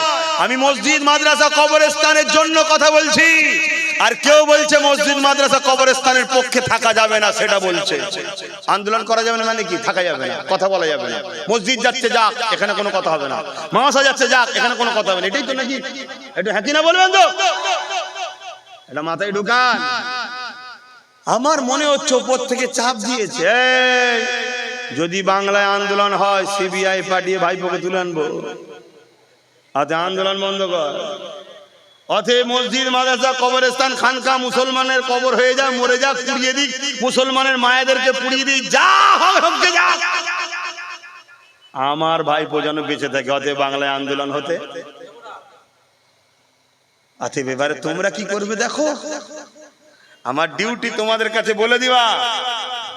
তোমাদের ডিউটির সময়ে কি করবে? ইসলামের দুশ্মনকে রাখবে না ইসলামের দুশ্মনকে সাপোর্ট করে শক্তিশালী করবে, সেটা তোমাদের ব্যাপার। আর কোন মুসলিম নামদারি এই সব ইসলামের দুশ্মনদের পক্ষপাতিত্ব যদি নেয়, জানবে সে মুনাফেক মুসলমান। ওই মুনাফেক আব্দুল্লাহ ইবনে উবাই ছিল। আব্দুল্লাহ ইবনে উবাই নাম শুনেছেন না শোনেননি? হ্যাঁ, এই রিসেন্ট দেখলেন না একটা মুনাফিক বাইট দিচ্ছে যে আমি কাশ্মীরের হামলা হয়েছে, আমি ইসলাম ছেড়ে দিলাম। আরে কাশ্মীরের হামলার সাথে ইসলামের সাথে কি আছে? কাশ্মীরের হামলার সাথে ইসলামের সাথে কি আছে? কাশ্মীরে যারা হামলা করেছে তারা কারা? একটা কাউকে ধরেছে এখনো? তারা কারা? এ কথা বলছো না তো? আমার তো মনে হচ্ছে এই ভারতবর্ষে অনেক বড় বড় পুলিশ অফিসার, অনেক বাবা কি বলে বিজেপির লোক যারা ধরা পড়ছে, ভারতের তথ্য পাকিস্তানকে দেয়। মিডিয়া দেখছেন না, দেয়নি? কাশ্মীরে যারা হামলা করলো তারা কারা? এ কেউ জানেন? এর সাথে ইসলামের সাথে কি আছে? কিন্তু না, এই সব ছবি সাজিয়ে রাখা আছে। এরা হঠাৎ করে বেরোবার বলবে আমি ইসলাম ছেড়ে দিলাম। ইসলাম ছেড়ে দিয়েছে কি হয়েছে? এই কারো কিছু অসুবিধা? আচ্ছা, পুরো পৃথিবীর লোক যদি ইসলাম ছেড়ে দেয়, আমার আল্লাহর কোনো অসুবিধা আছে? আমার নবীর কোনো অসুবিধা আছে? আমি জোরে আওয়াজ চাইছি, জোরে জোরে জোরে বলুন। কপাল ফাটা জাহান্নামের কুত্তা হয়ে যাবি তো আমার কি যায় আছে? আমার কোনো যায় আছে? যে ইসলামকে ছেড়ে দিয়ে মনে করবে ভালো তো যা, আমি তো জানি সে জাহান্নামের কুকুর ছাড়া দ্বিতীয় কিছু। জোরে বলো বাস। কিন্তু এগুলো সাজানো আছে। ঠিক দেখবেন এরকম মুনাফিক মুসলমান আছে সমাজের বুকে। তারা কি করে? মুসলমান সেজে মুসলমানদের নিয়ে টিম তৈরি করে, অর্থ দেয়, পয়সা দেয়, গুন্ডা বাহিনী তৈরি করেছে। কাজ কি? মুসলমান না শক্তিশালী হয়ে যায়। মুসলমান যদি শক্তিশালী হয়ে যায়, বুকে হাত দিয়ে বলুন, আজকে নওশাদের সাথে যদি আরো 40টা থাকতো, তাহলে আরো 40টা সুপ্রিম কোর্টে কেস বাড়তো না কমতো? তাহলে এটা মুসলমানদের উপকার হতো না ক্ষতি হতো? তাহলে মুসলমান যেন শক্তিশালী না হয়, তাই মুসলিম সেজে মুনাফেক গুলোকে রাখ, ওদেরকে পুলিশ কি বলে পুলিশের সহযোগিতা দে, বোম দে, বন্দুক দে, যা চাইবে দে। ওদের কাজ শুধু একটা, কোন মুসলমান মাথা তুললে নায়ের পক্ষে তার মাথাটাকে ভেঙে দাও। তোমার পাশে আমি আছি, পুলিশ টুলিশ সব দিয়ে দেখে দেবো। কথা মাথায় ঢুকছে না ঢুকবে না? আর এই মুনাফেক মুসলমান গুলো তাই করছে। আজকে বলুন সেটা করছে না করেন?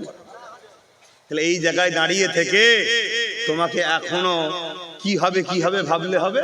হ্যাঁ, দেশটা স্বাধীন হতে গিয়ে অনেক মানুষের জীবন গেছে। অতএব নাই প্রতিষ্ঠিত করতে গেলে বাপ অনেক কিছু ত্যাগ স্বীকার করতে হয়, পিছিয়ে যাওয়ার কোনো জায়গা না। তবে মনে রাখবেন, প্রতিটা গ্রামে ভাড়াটিয়া 5-10 জন করে আছে, এর বেশি নাই।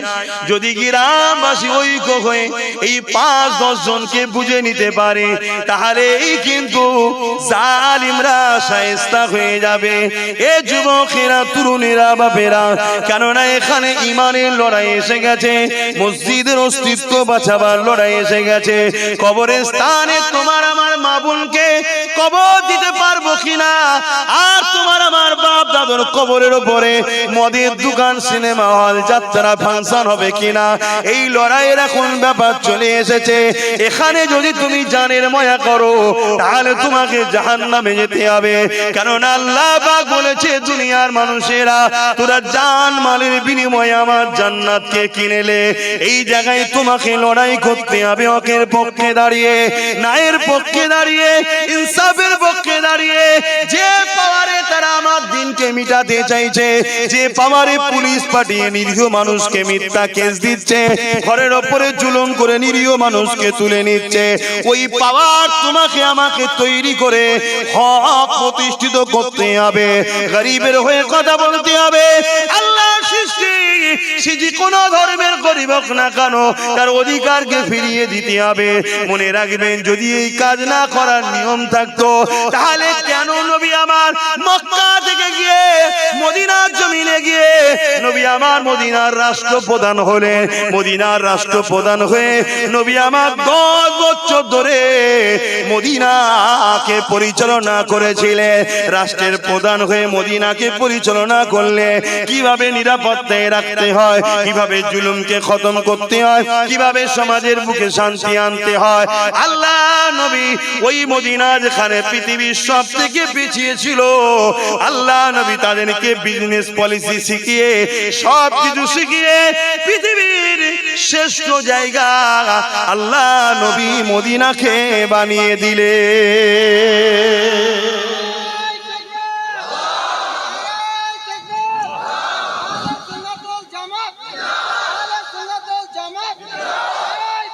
আল্লাহু আকবার।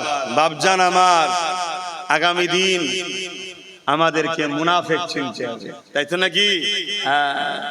মুনাফেকের কাজ তোমার আমার ঘরের খবর সব দুশ্মনদের কাছে বলে দেওয়া।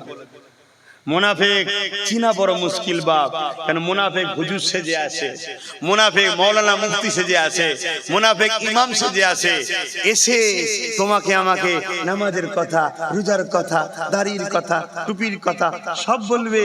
আর ইসলাম মিটে যাচ্ছে, ইসলামের বিরুদ্ধে আইন তৈরি হচ্ছে, তখন কি বলবে? না না না না না না, ওসব আমাদের কাজ নয়, আমরা রাজনীতি করি না, আমরা আখিরাতে লব, আখিরাতে লব, আখিরাতে লব। ওরে শয়তান, রব্বানা আতিনা ফিদ দুনিয়া হাসানাতু ওয়া ফিল আখিরাতি হাসানা।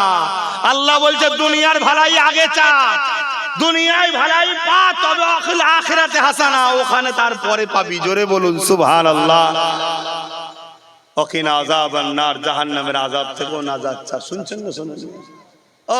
হ্যাঁ ভাই, এই সমাজে ডাক্তার থাকা দরকার, উকিল থাকাও দরকার, ইমাম থাকাও দরকার, আবার আলেম হুজুর থাকাও দরকার, বায়াত করবে পীর, সবটা দরকার আছে। কিন্তু এই সমাজে মুসলমানদের যদি রাজ ক্ষমতা থাকে, এতে অসুবিধাটা কোথায়? এটার দরকার আছে না? নাই। কিন্তু সবের বেলায় ঠিক আছে, এর বেলায় এত ফতোয়া কেন? না, এগুলোকে ভাড়াটিয়া করে রেখেছে বেঈমানরা, এদেরকে টাকা দেয়, এগুলো পুষা, এগুলো ইসলাম বিদ্বেষী হুকুমতদের পুষা কুকুর। এগুলো এদেরকে কোটি কোটি টাকা দেওয়া হয়, এরা টাকা খেয়ে সমাজের মুসলমানকে শুধু বুঝাবে, বাবা ওসব ঝামেলা টামেলা আমরা নেই, ওসব নেই। কথা শুনছেন না শোনেন? আজকে কোথায় গেল সমাজ, কোথায় গেল? আজকে আমার মসজিদ বাঁচবে কিনা সন্দেহ, মাদ্রাসা থাকবে কিনা সন্দেহ, সম্পূর্ণ নির্ভর করছে সুপ্রিম কোর্টের উপরে। কাল যদি সুপ্রিম কোর্ট বলে দেয় যাই লাগু হয়ে গেল, কোন মায়ের বেটা আছে জমিনে প্রতিরোধ করতে পারবে? যারা সামান্য পয়সায় বিক্রি হওয়া লোক, তারা বুলেটের গুলি দুটো মারলে তাকে পাওয়া যাবে? 10 বছর ধরে বুঝাচ্ছি আমি, যে ওয়াকাফ যাচ্ছে, ওয়াকাফ যাচ্ছে, সংগঠিত হও, একতা হও, পাওয়ার তৈরি করো, পাওয়ার তৈরি করো। যদি কাউকে খুব ভালোই লাগে তাকে বুঝাও যে তুমি একা কেন হবে, ভাগিদারিতে আমাকে লাও। শুনছেন না শোনেন? আমি ওই যে বলেছিলাম না, চেয়ারের একটা পায়া, ঠান্ডা মাথায় ভেবে দেখুন তো, এই সময়টা ভেবে দেখুন, যে সরকারে বসে আছে রাজ্যে, ধরুন উনি আছে, কিন্তু 3টে পায়া ওনার, একটা পায়া আমাদের। উনি আজকে বলতে পারতো দিল্লি চলে যাও, উপরন্তু আমাদের যখন একটা পায়া থাকতো, সর্বপ্রথম কেসটা উনি যে করতো। তাহলে আজকে কত ভুল করেছি আমরা। এরপরও বলছি, মানুষ মাত্র ভুল হতে পারে না, পারে না। অতএব দালালি বন্ধ করো, ভিক্ষালিয়া বন্ধ করো, সমাজ ধর্মকে ক্ষতি করেছো যা, সব কিছু তওবা করে বন্ধ করো, বন্ধ করে একটাই আওয়াজ করো, কোন ডায়ে বায়ে সামনে ব্লু লাল কালার কিচ্ছু বুঝি না, আমরা একটাই বুঝি যে আমাদেরকে ক্ষমতার ভাগিদারি দেবে, তাকে আমরা বাকিটা দেবো। এই আওয়াজ প্রত্যেকটা ইমাম উলামা আলেম সবাইকে তুলতে হবে। যদি তুলতে পারো তাহলে 2026-এই দেখবে তোমাদের হাতে পাওয়ার চলে যাবে। আর পাওয়ার যদি চলে আসে, মনে রাখবে কোন কারো ক্ষমতা নেই তোমাদের কিছু করতে পারবে। কেন? প্রশাসন দিয়েই সব করানো হয়, আর প্রশাসন যখন তোমার কন্ট্রোলে, আর কেউ কিছু করতে। আর যদি এটা না করে, যাই করো না কেন, যত বড়ই বাড়ি করো, যত বড় অস্ত্র থাকুক আর যাই থাকো, তোমাকে মিটাতে বেশি সময় লাগবে না। আমি এত বড় কথা ওপেন বলে যাচ্ছি শুধুমাত্র আমার আল্লাহ ও রসুলকে খুশি করার জন্য তোমাদেরকে জাগাচ্ছি, এবং আমার ধর্মের ভালোর জন্য তোমাদের কাছে বুঝাচ্ছি। কথা মাথায় ঢুকছে না? ঢোকে না? এক কথা বুঝছেন না, বোঝেন না? আমার উপর আপনারা বেজার হচ্ছেন তো নাকি? আল্লাহ, কি জায়গা তৈরি হয়ে গেল, কি জায়গা এসে গেল, কি দিন এসে গেল। যদি আজ তোমরা না জাগো, আগামী দিন আরো ভয়ানক আসছে। একটাই কথা, আমরা কারো দুশমন নয়, কারো বন্ধুও নয়। চলো, তুমি ভুল কথা বলেছো, আগেও অনেকে ভুল কথা বলেছে, শুনছেন না শোনেন নে, সব ভুলে যেতে রাজি আছি। এখন একটাই কথা বুঝি, যে আমাকে পাওয়ারের ভাগিদারি দেবে আমি তার সাথে আছি। তোমার দলে নয়, তোমার দলে হলে ওই মৌলানার মতো হবে, মরে গেছে না বেঁচে আছে খুঁজেই পাওয়া যাচ্ছে না। কোনো মুখে কথা আছে? কথা বুঝছেন না, বোঝেন না? বললে আবার মনে রাগ করে যে কি বলছে। আরে লজ্জার বিষয় তো এটা। আজকে কি বলে, বিহারে ওই যে নীতিশ গভর্নমেন্ট বিজেপিকে সাপোর্ট করেছে বলে অনেক কজন দল ছেড়ে দিয়েছে, শুনছেন না জানেন না? আজকে এত বড় কথা বললো রাজ্য সরকার, আমাদের যেসব মুসলিম এমএলএ এমপি মন্ত্রী আছে এরা দল ছাড়ছে। এরা কোনো কথা বলেছে যে আপনি কথা বললেন কেন? দলটা কি আপনার একা নাকি? দলটা তো আমাদের সবার, বলতে পারছে আমরা দল ছাড়ছে না। এরাও জানে আমি হক কথা বলতে গেলে আমাকে পরের বারে ল্যাঙ্গুয়েজ দেবে, আর এ জানে ও দুনিয়া জাহান্নামে যাই, যাক আমার লাল আলো হচ্ছে, গাড়ি হচ্ছে, টাকা হচ্ছে, এই ঠিক আছে। তাহলে কে আমাদের আছে?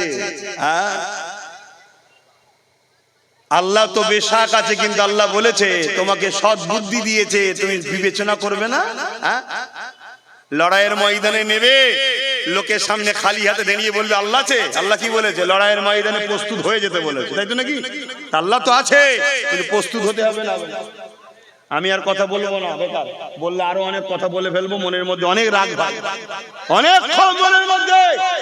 আমার মাকে গাল দিয়েছে, আমার বাপকে গাল দিয়েছে, এই সমাজের কিছু মোল্লা-মৌলভী সাহেব ইমামরা মুসলমানরা কেন?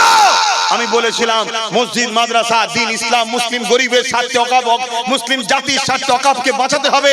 যদি ওয়াকফকে আমরা কন্ট্রোল করতে পারি, কোন মুসলিম গরিব মেয়েকে বিবাহের জন্য কাঁদতে হবে না, কোন মুসলিম ছেলেকে পড়াশোনার জন্য কারো কাছে ভিক্ষা চাইতে হবে না, কোন মুসলিম ছেলেকে আইপিএস পড়া থেকে কেউ রুখতে পারবে না। এই ওয়াকফের এত টাকা আছে, আমি বলেছিলাম ইমামদের 20,000, মুয়াজ্জিনদের 10,000 করে টাকা দেওয়া যাবে, কিন্তু কপাল, এরা আমাদেরকে এক শ্রেণী, সবাই না, একদল গাল দিয়েছে, একদল গাল দিয়েছে। যদি শুধু আমায় গাল দিত তাও দুঃখ কম হতো, বাপ মা তুলে গাল দিয়েছে। এখনো সময় আছে। তোমার যদি দম না থাকে সামনে দাঁড়াতে হবে না, সামনে আমি দাঁড়াবো। বুলেটের যদি গুলি মারে আগে আমি খাবো। কমসে কম কলসটা ছেড়ে আল্লাহর রাস্তায় বেরো, খোলসটা ছেড়ে বেরো আল্লাহর রাস্তায়। বড় দুঃখ, বড় দুঃখ। আর একটা কথা বলে যায়, মসজিদ আল্লাহর ঘর, আল্লাহর ঘরের কমিটি কারা, আল্লাহর ঘরের দায়িত্বে কারা, আল্লাহর ঘরকে পরিচালনা করছে কারা, এগুলো দেখতে হবে। আল্লাহর ঘরের দায়িত্ব সুদখোর নয় তো, আল্লাহর ঘরের দায়িত্ব তেলপোর চোর নয় তো, আল্লাহর ঘরের দায়িত্ব কোন সমাজ বিরোধী নয় তো, আল্লাহর ঘরের দায়িত্ব সমাজের খুনি ডাকাতরা নয় তো, আল্লাহর ঘরের বিরুদ্ধে যারা আজকে ফতোয়া দিচ্ছে তাদের সঙ্গে যারা মিলে আছে তারা আল্লাহর ঘরের দায়িত্বে নেই তো। যদি থাকে ওই গ্রামবাসীর উপরে খোদার গজব আসবে। ভাববেন আল্লাহ আমি কি করব, ও করছে আমি কি করব না। তুমি বলেছো আমি ইমানদার, ইমানের পরীক্ষা তোমায় দিতে হবে, অন্যায়কে মিটাতে হবে, ন্যায়কে পরিচিত করতে হবে। অন্যায় মিটাতে গিয়ে যদি জান যায় জানটাও দিতে হবে, এর নাম ইসলাম। শুনছেন তো নাকি? এবারে লিখতে হয় লাও, না লিখতে হয় না লাও। হাজারো ইমাম আছে যারা গোপনে গোপনে আমাকে ফোন করছে, ভাইজান সব বুঝতে পারছি, আপনি যা বলছেন পারফেক্ট কথা বলছেন, ভাই গলাটা টিপে রেখেছে, মসজিদ কমিটি গলাটা টিপে রেখেছে, একটু কথা বললেই কালকে বলবে বেরিয়ে যা। ভাইজান বাচ্চা আছে, পরিবার আছে, আমি জানি তার মজবুরিটা, আমি তাকে এই জায়গায় বলবো না যে তুমি লিল্লাহিয়াত ভাবে বেরিয়ে এসো, কিন্তু এতটুকু বলবো যদি সত্যি তোমার এটা মজবুরি হয় তুমি আল্লাহর কাছে দোয়া চাও যে আল্লাহ আমাকে অন্য একটা ব্যবস্থা করে দেন, আমি হক কথা বলবো। শুনছেন না শোনেন না? তুমি এতটুকু আল্লাহকে বলো, আল্লাহ তোমায় হক রাস্তা দেখিয়ে দিক, রুজির রাস্তা দেখিয়ে দিক, তুমি হক কথা বলো।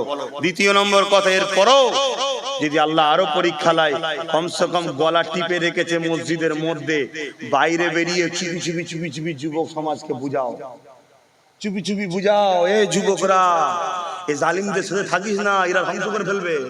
শুনছেন না শোনেন, এটা দায়িত্ব আছে না নাই? আর যদি এটাও না করতে পারো তাহলে তোমার পরিবার, তোমার সন্তানের ময়াই তো তোমায় জাহান্নামে নিয়ে যাবে। কিচ্ছু করার নেই, কিচ্ছু করার নেই। আপনাকে আমি খুশি করে কিছু বলে আমার কিচ্ছু লাভ নেই বাপ, ওপেন কথা বলছি। আমার পরিবার নেই, আমার সন্তান নেই, আমার বাবা মা নেই, আমার ভাই নেই। আরে আমি তো আমার নিজের ভাইকে 42 দিন জেল খাটালাম, আমার জন্যই তো হয়েছে। কেন ওকে নামাতে গেলাম? আমি যদি ওকে না নামাতাম আজকে তো আমার মতো হুজুর জলসা করতো। কথা বুঝছেন না, বোঝেন না? কিন্তু না, পাওয়ার দরকার। পাওয়ার যদি না হতো তাহলে হজ কমিটির মধ্যে থেকে ঢুকে মদের বোতল উবার করতে পেরে তাই পারতাম না। কিন্তু আরো যারা মুসলিম এমএলএ এমপি আছে, কেউ হজ কমিটি থেকে মদের বোতল বার করেছে? কিন্তু অনেকে মদের বোতল মদে তো সই করছে মুসলমান নেতা। শুনছেন না শোনেন নেই? অতএব বাপ নিজের পাওয়ার দরকার। কারো আন্ডারে থাকা মানে তার কর্মচারী, কর্মচারী মালিকের উপরে কথা বলতে পারে না। অতএব নিজেকে তৈরি করো, নিজের প্রতিষ্ঠিত হও, নিজে কথা বলো। তো যাক, অনেক কথা বলে নিলাম, ব্যক্তিগত কাউকে আক্রমণ করিনি, দিনের স্বার্থে হক কথা বলেছি। যদি কেউ 2 নম্বর হয়, গায়ে লাগলে লাগতেও পারে, উচিত হবে তার পরিবর্তন হওয়া, ঠিক তো নাকি? সে আমার পিছনে লেগে আমার কিচ্ছু হবে না। কেন? যার ইরাদাই থাকে আল্লাহ ও রসুলের জন্য, জান আল্লাহ ও রসুলের জন্যই যাবে। তাকে কোনো চমকে ধমকে ভয় দেখিয়ে তার জলসা কেটে তাকে রুকে কখনো সম্ভব নয়। আজ থেকে চেষ্টা চলছে আমার পিছনে, আজ থেকে চলছে। আজকে প্রায় নানা করে 7-8 বছর হয়ে গেল আমার জলসার পিছনে, এর পিছনে, ওই পিছনে। তার আগে থেকে আবার অনেক আমার হজকে কাটিং করে আর করে কি না করেছে, সমাজ করেছে না করেন? আলহামদুলিল্লাহ, আমার জন্য আমার আল্লাহ ও রাসূলই যথেষ্ট। অবশ্যই হাসবুনাল্লাহু ওয়া নি'মাল ওয়াকিল, নি'মাল মাওলা ওয়া নি'মান নাসির। আল্লাহ বলছে যে আমার মুখাপেক্ষী হয়ে থাকে, শুধু আমারই উপরে ভরসা রাখে, আমি আল্লাহ তার জন্য যথেষ্ট। অবশ্যই মালিক, আমি তোমার উপরেই ভরসা করে থাকি, আমার আর কারো প্রয়োজন নেই। এখন সালাম দেব, দোয়া করব। ইয়া নবী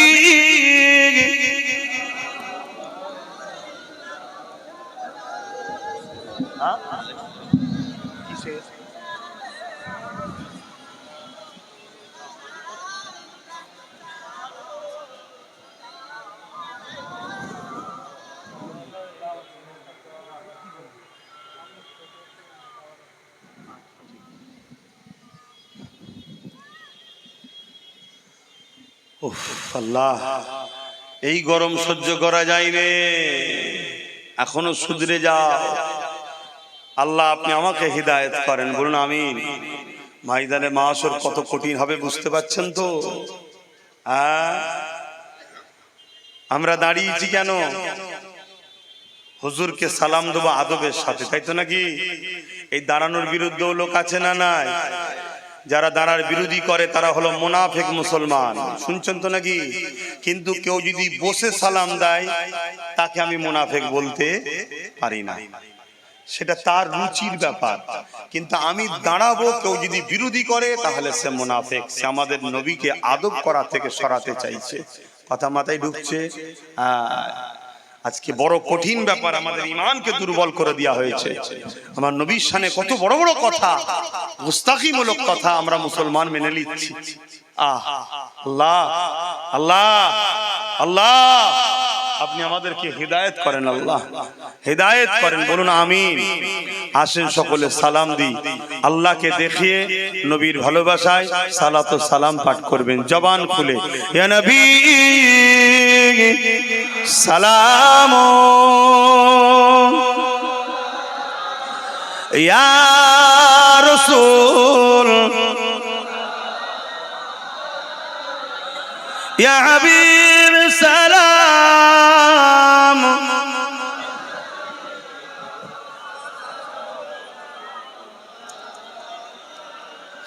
একটা কথা মনে পড়ে যেটু বলেলি, এখান থেকে ওই গোপালপুর টোপালপুরে আশপাশ কতটা দূর হবে? কতটা হবে? ও, আমি এই আশপাশে একটা প্রোগ্রাম করতে চাইছি, বুঝলে? খবর পেলে একটু যাবেন তো নাকি? এই অকাফ কালা কানুনের বিরুদ্ধে। কেন অনেক সংগঠনের ছেলেরা বলছে, আমি প্রথমে সংগঠনের সব কর্মীদের ঘরে নিচু তলায় প্রোগ্রাম করি, যে ছোট ছোট করে মানুষকে জাগিয়েছি, জানিয়েছি অকাফটা কি এবং কি আইন করছে। এবারে অনেকে বলছে একটা একটা ডেট দেন, সেই জায়গায় তাদের রিকোয়েস্টে আমি চাইছি, 10 বছর ধরে আন্দোলন তো করে আসছি, আগামীতেও করবো ইনশাল্লাহ। আপনারা আমার পাশে ছিলেন, এখনো আছেন তো নাকি? কতদিন আন্দোলন করবেন? এই কালা কানুন যতদিন না বাতিল হচ্ছে আন্দোলন করতে হবে, তাই তো নাকি? পাশাপাশি শুধু বাতিল করে দিলে হবে না, অন্য কেউ এসব আর করে নেবে। যতক্ষণ না ওয়াকাফকে আমরা আমাদের জিনিস আমরা কন্ট্রোল না করতে পারছি। ওয়াকাফের মাথায় বসবে কি? একজন নামাজি মুসল্লি মুত্তাকি আল্লাহর আলেম বান্দা বসবে, তাই তো নাকি? তার কমিটির মধ্যে থাকবে নামাজি পরেজগার আল্লাহ ওয়ালা দিনদার লোক থাকবে, সেখানে না দিয়ে সেখানে দিয়েছে কাকে? তাহলে এইভাবে বলেন আমার মসজিদ মাদ্রাসাকে শেষ করে দিচ্ছে, ছেড়ে দিলে হবে? তো যা খবর পেলে একটু যাবেন আপনারা, খবর পেলে 29 তারিখে, কথা বুঝে আসছে? কোন জায়গাটা হচ্ছে না হচ্ছে ঠিক জানি না, খবরটা পেলে একটু যাবেন। যাই হোক, মনে পড়েছে একটুখানি, ওটা খবর পেলে আপনারা যাবেন। কোন জায়গাটা ওরা করছে আমি ঠিক জানি না এখন, তবে একটু গরম পড়ছে তো, গরম টরম দেখতে গেলে হবে, ঝড় তুফান এক হাত ছাড়া ছাড়া বাজ পড়লো, আল্লাহর রাহে থাকতে হবে, তাই তো নাকি? হ্যাঁ।